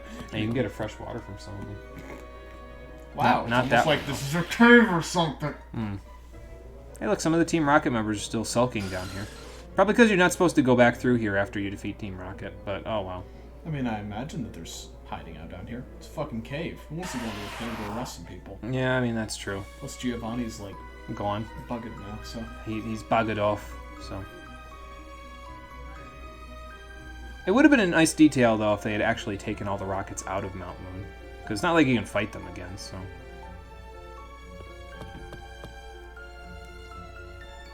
Yellow's Nidoqueen Nia, new Bubble Beam for the longest time. Yes, and I plan on using, when we use a Nidoqueen, actually both of them for the stream, I plan on having them know quite a few coverage moves, that's for sure.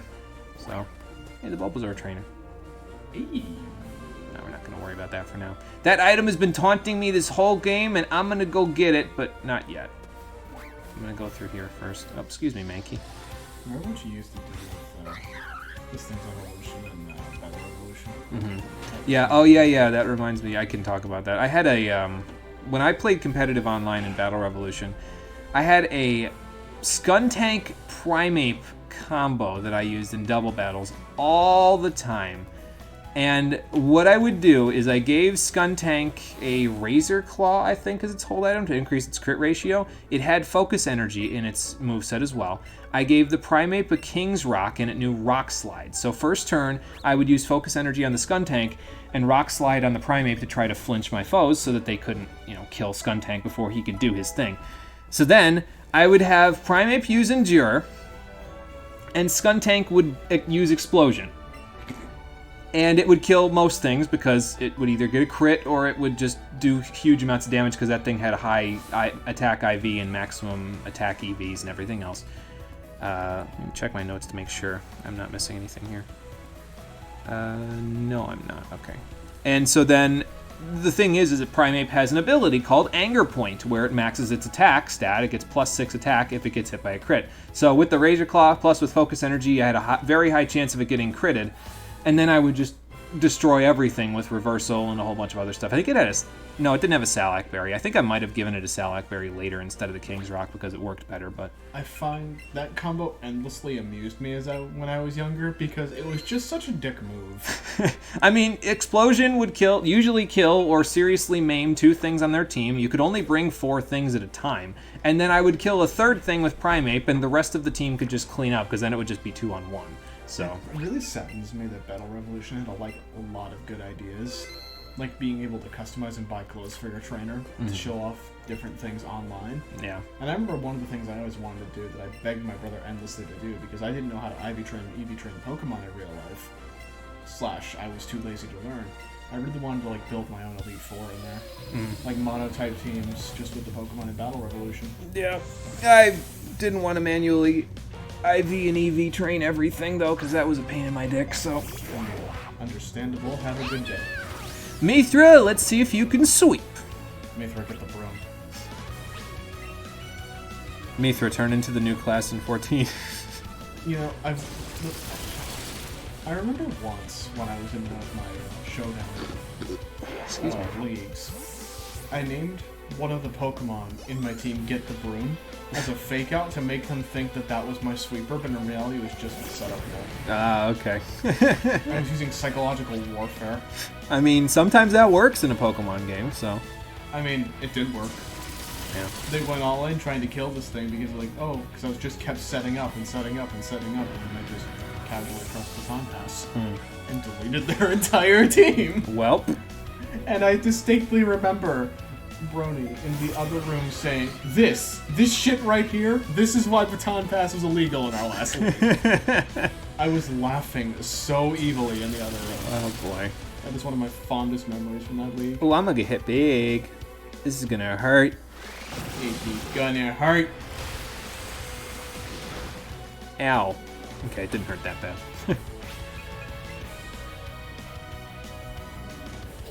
You named your Caracosta 1 or nothing, and people never tried to murder it. Maybe they didn't know what 1 or nothing meant, because I mean, I don't find that nebulous at all. I know what that means, but I don't know. It depends on the person. Like if I'm like 12 or 13 years old, I didn't know what 1 or nothing meant. So if I'm on Showdown, I'm doing that. I mean, I don't know how many 12 or 13-year-olds there are on Showdown though. So. You want to know what I think would be a really funny detail for Pokemon to implement, especially in 3D games like this? Right. You know how things have like quad resistances? Mm-hmm. Imagine if you used like Hydro Pump on something with quad resistance and the sprite just didn't move. Like it didn't get knocked like back. it resisted it, yeah. Like imagine Pikachu taking that, being quad resist to water and just still looking like this. Nope, nothing. It's not very effective. They lose a little bit of health, but they don't even move. That would be the most intimidating thing I've ever seen. Well, they didn't really implement the, like, kinetics into the stuff, because Hydro Pump and Hyper Beam, as far as I know, are the only two moves where that actually happens, where they actually... I mean, they get knocked back a little bit by other moves, but they always reset to where they are standing at the moment. Hydro Pump and Hyper Beam, the animation actually knocks them out of... If there's, like, a circle sometimes in this place, like in the Elite Four, there's a circle, it actually knocks them out of the circle because of the force of the impact, so... You ran Weakness Policy in Solid Rock, and then whatever item you felt like, oh, it's sturdy, I'm gonna use a weak move or entry hazard. Nope! Weakness Policy, bitch!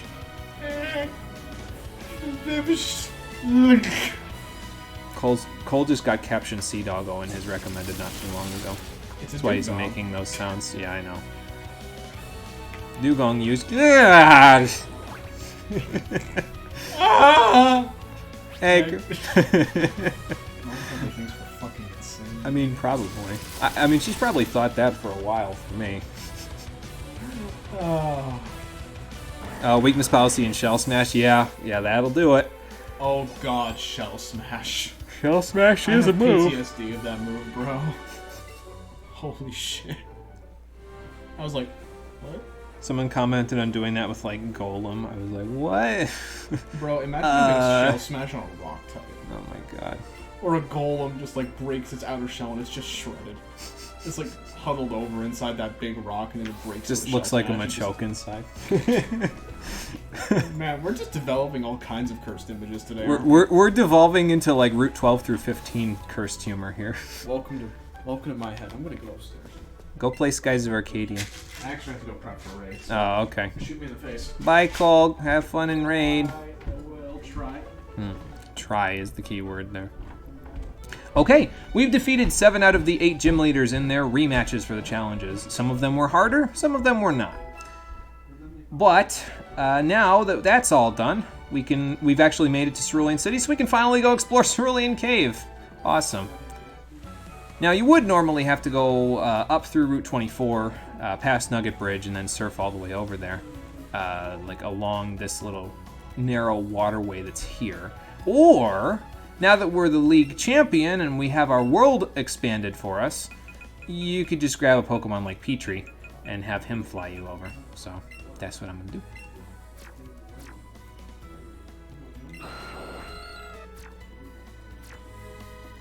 Thanks, buddy. And there you go. Poliwrath trainer over there. Okay. Here's the last coach trainer, by the way. So if Morimoto wasn't going to fight me, I was just going to fight that guy and then come back and fight Morimoto later. But he did. So I'm still over a thing. Hard to tell. It's a little bit difficult to see where the floor is there when you're up this high. There we go. Yeah, way to laugh at tradition while promoting tradition. Yeah, for sure. They did something or another about that. They said, well, I mean, you could do that, or...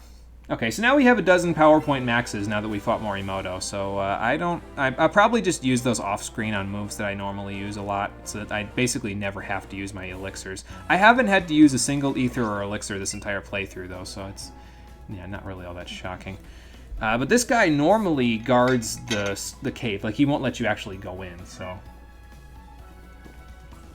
But, now that we've defeated the Elite Four and become the champion, he will let us in. So, we're going to fight him first, just so that way we can, you know, say we did. And then we'll go explore a very small amount of Cerulean Cave. I want to just go to a very specific spot so I can show you something that you can do while you're in there. And then when we pick up next time, we'll explore the entire cave properly, so... Awesome! I will take you on then, sure. Let's see if you're ready for the champion. Oh, when you have 6 Pokemon, yeah. I think I know what you mean in that particular case. You may have to clarify the context there, but I think I know what you mean by that. So. Okay, Interceptor probably won't be able to do very well against Rhydon, even if we have 9 levels on it. Stitch? Let's let Stitch do it. I was gonna say Littlefoot, but let's let Stitch do it. I can set up a Reflect or something if I need to. I don't think this guy gives you a TM though. I think he's... I'm not 100% sure what he gives you, actually, so I guess we'll find out, but I think he gives you anything that's particularly special, so...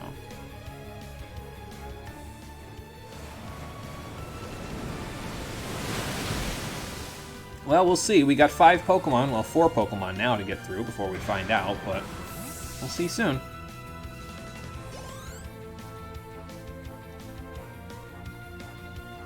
Okay, Rapidash is fine.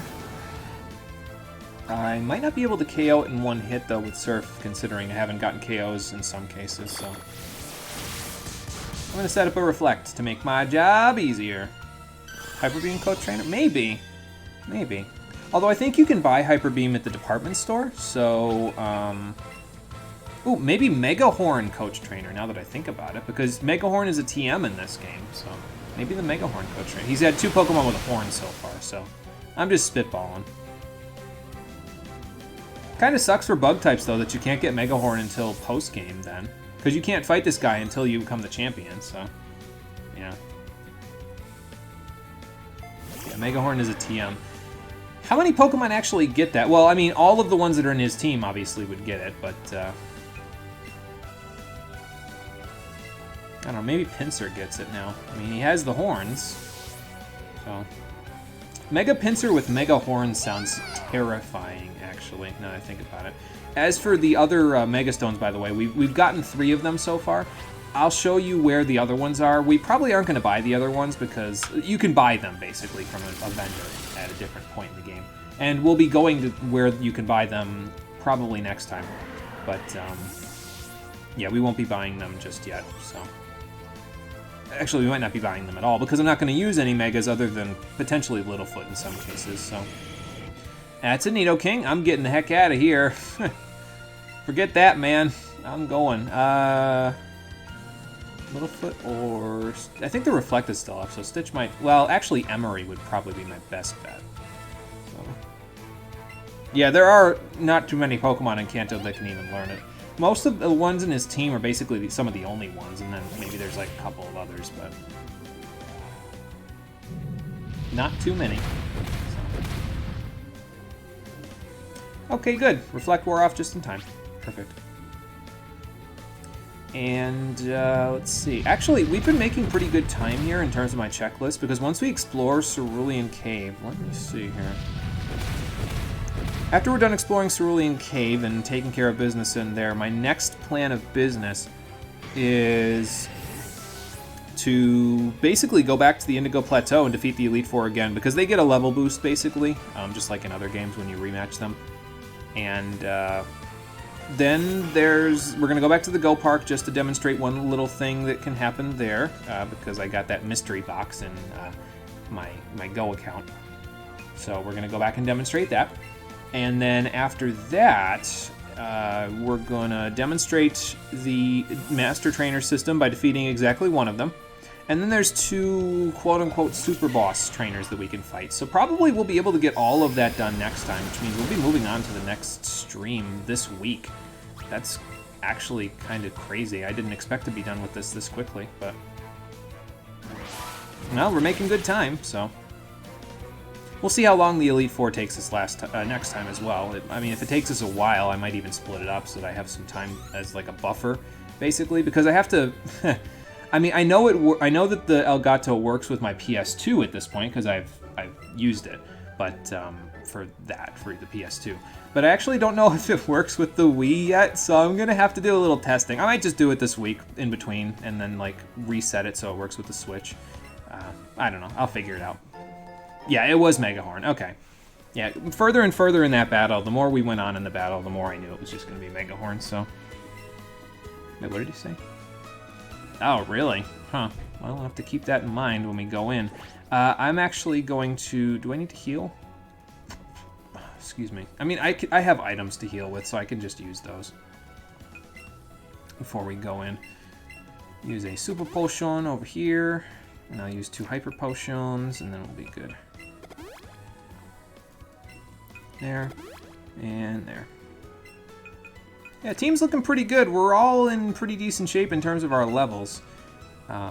Once we defeat the Elite Four, we'll probably get a couple of levels out of them, so we'll end up being like, maybe 64, 65, somewhere in there. I'm going to say 64 will be our max level, which would put us at just a little bit under-leveled for the quote-unquote super boss trainers, which is actually good, because that means that we can still kind of keep to what I wanted to do through the whole game, which was be slightly under-leveled for everybody, so...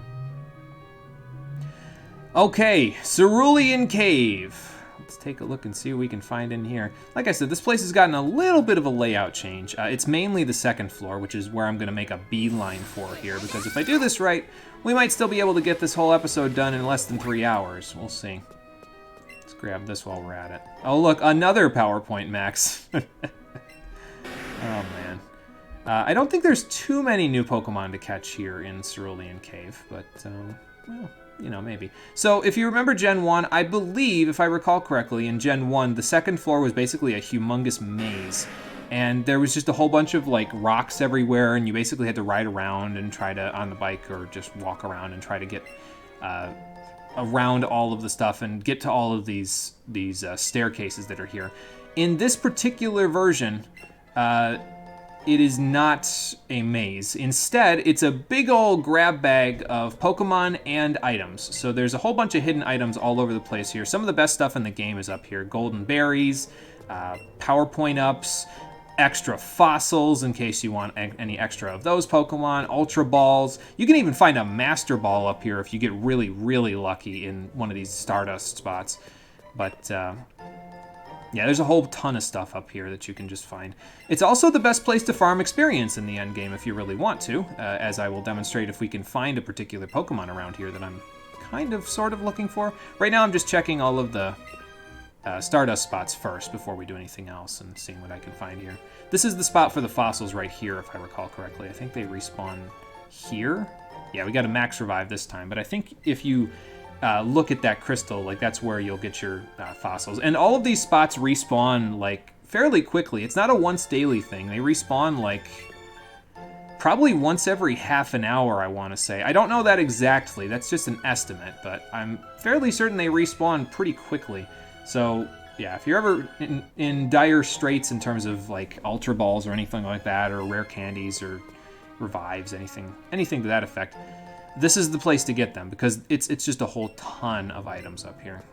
So, oh, there's the Pokemon I'm actually looking for right now. So, I mentioned that up here is probably the best place to gain experience in the game. There's a particular reason for that, and that is because Chansey appear up here. And they aren't rare. It's like a 10% chance to get them.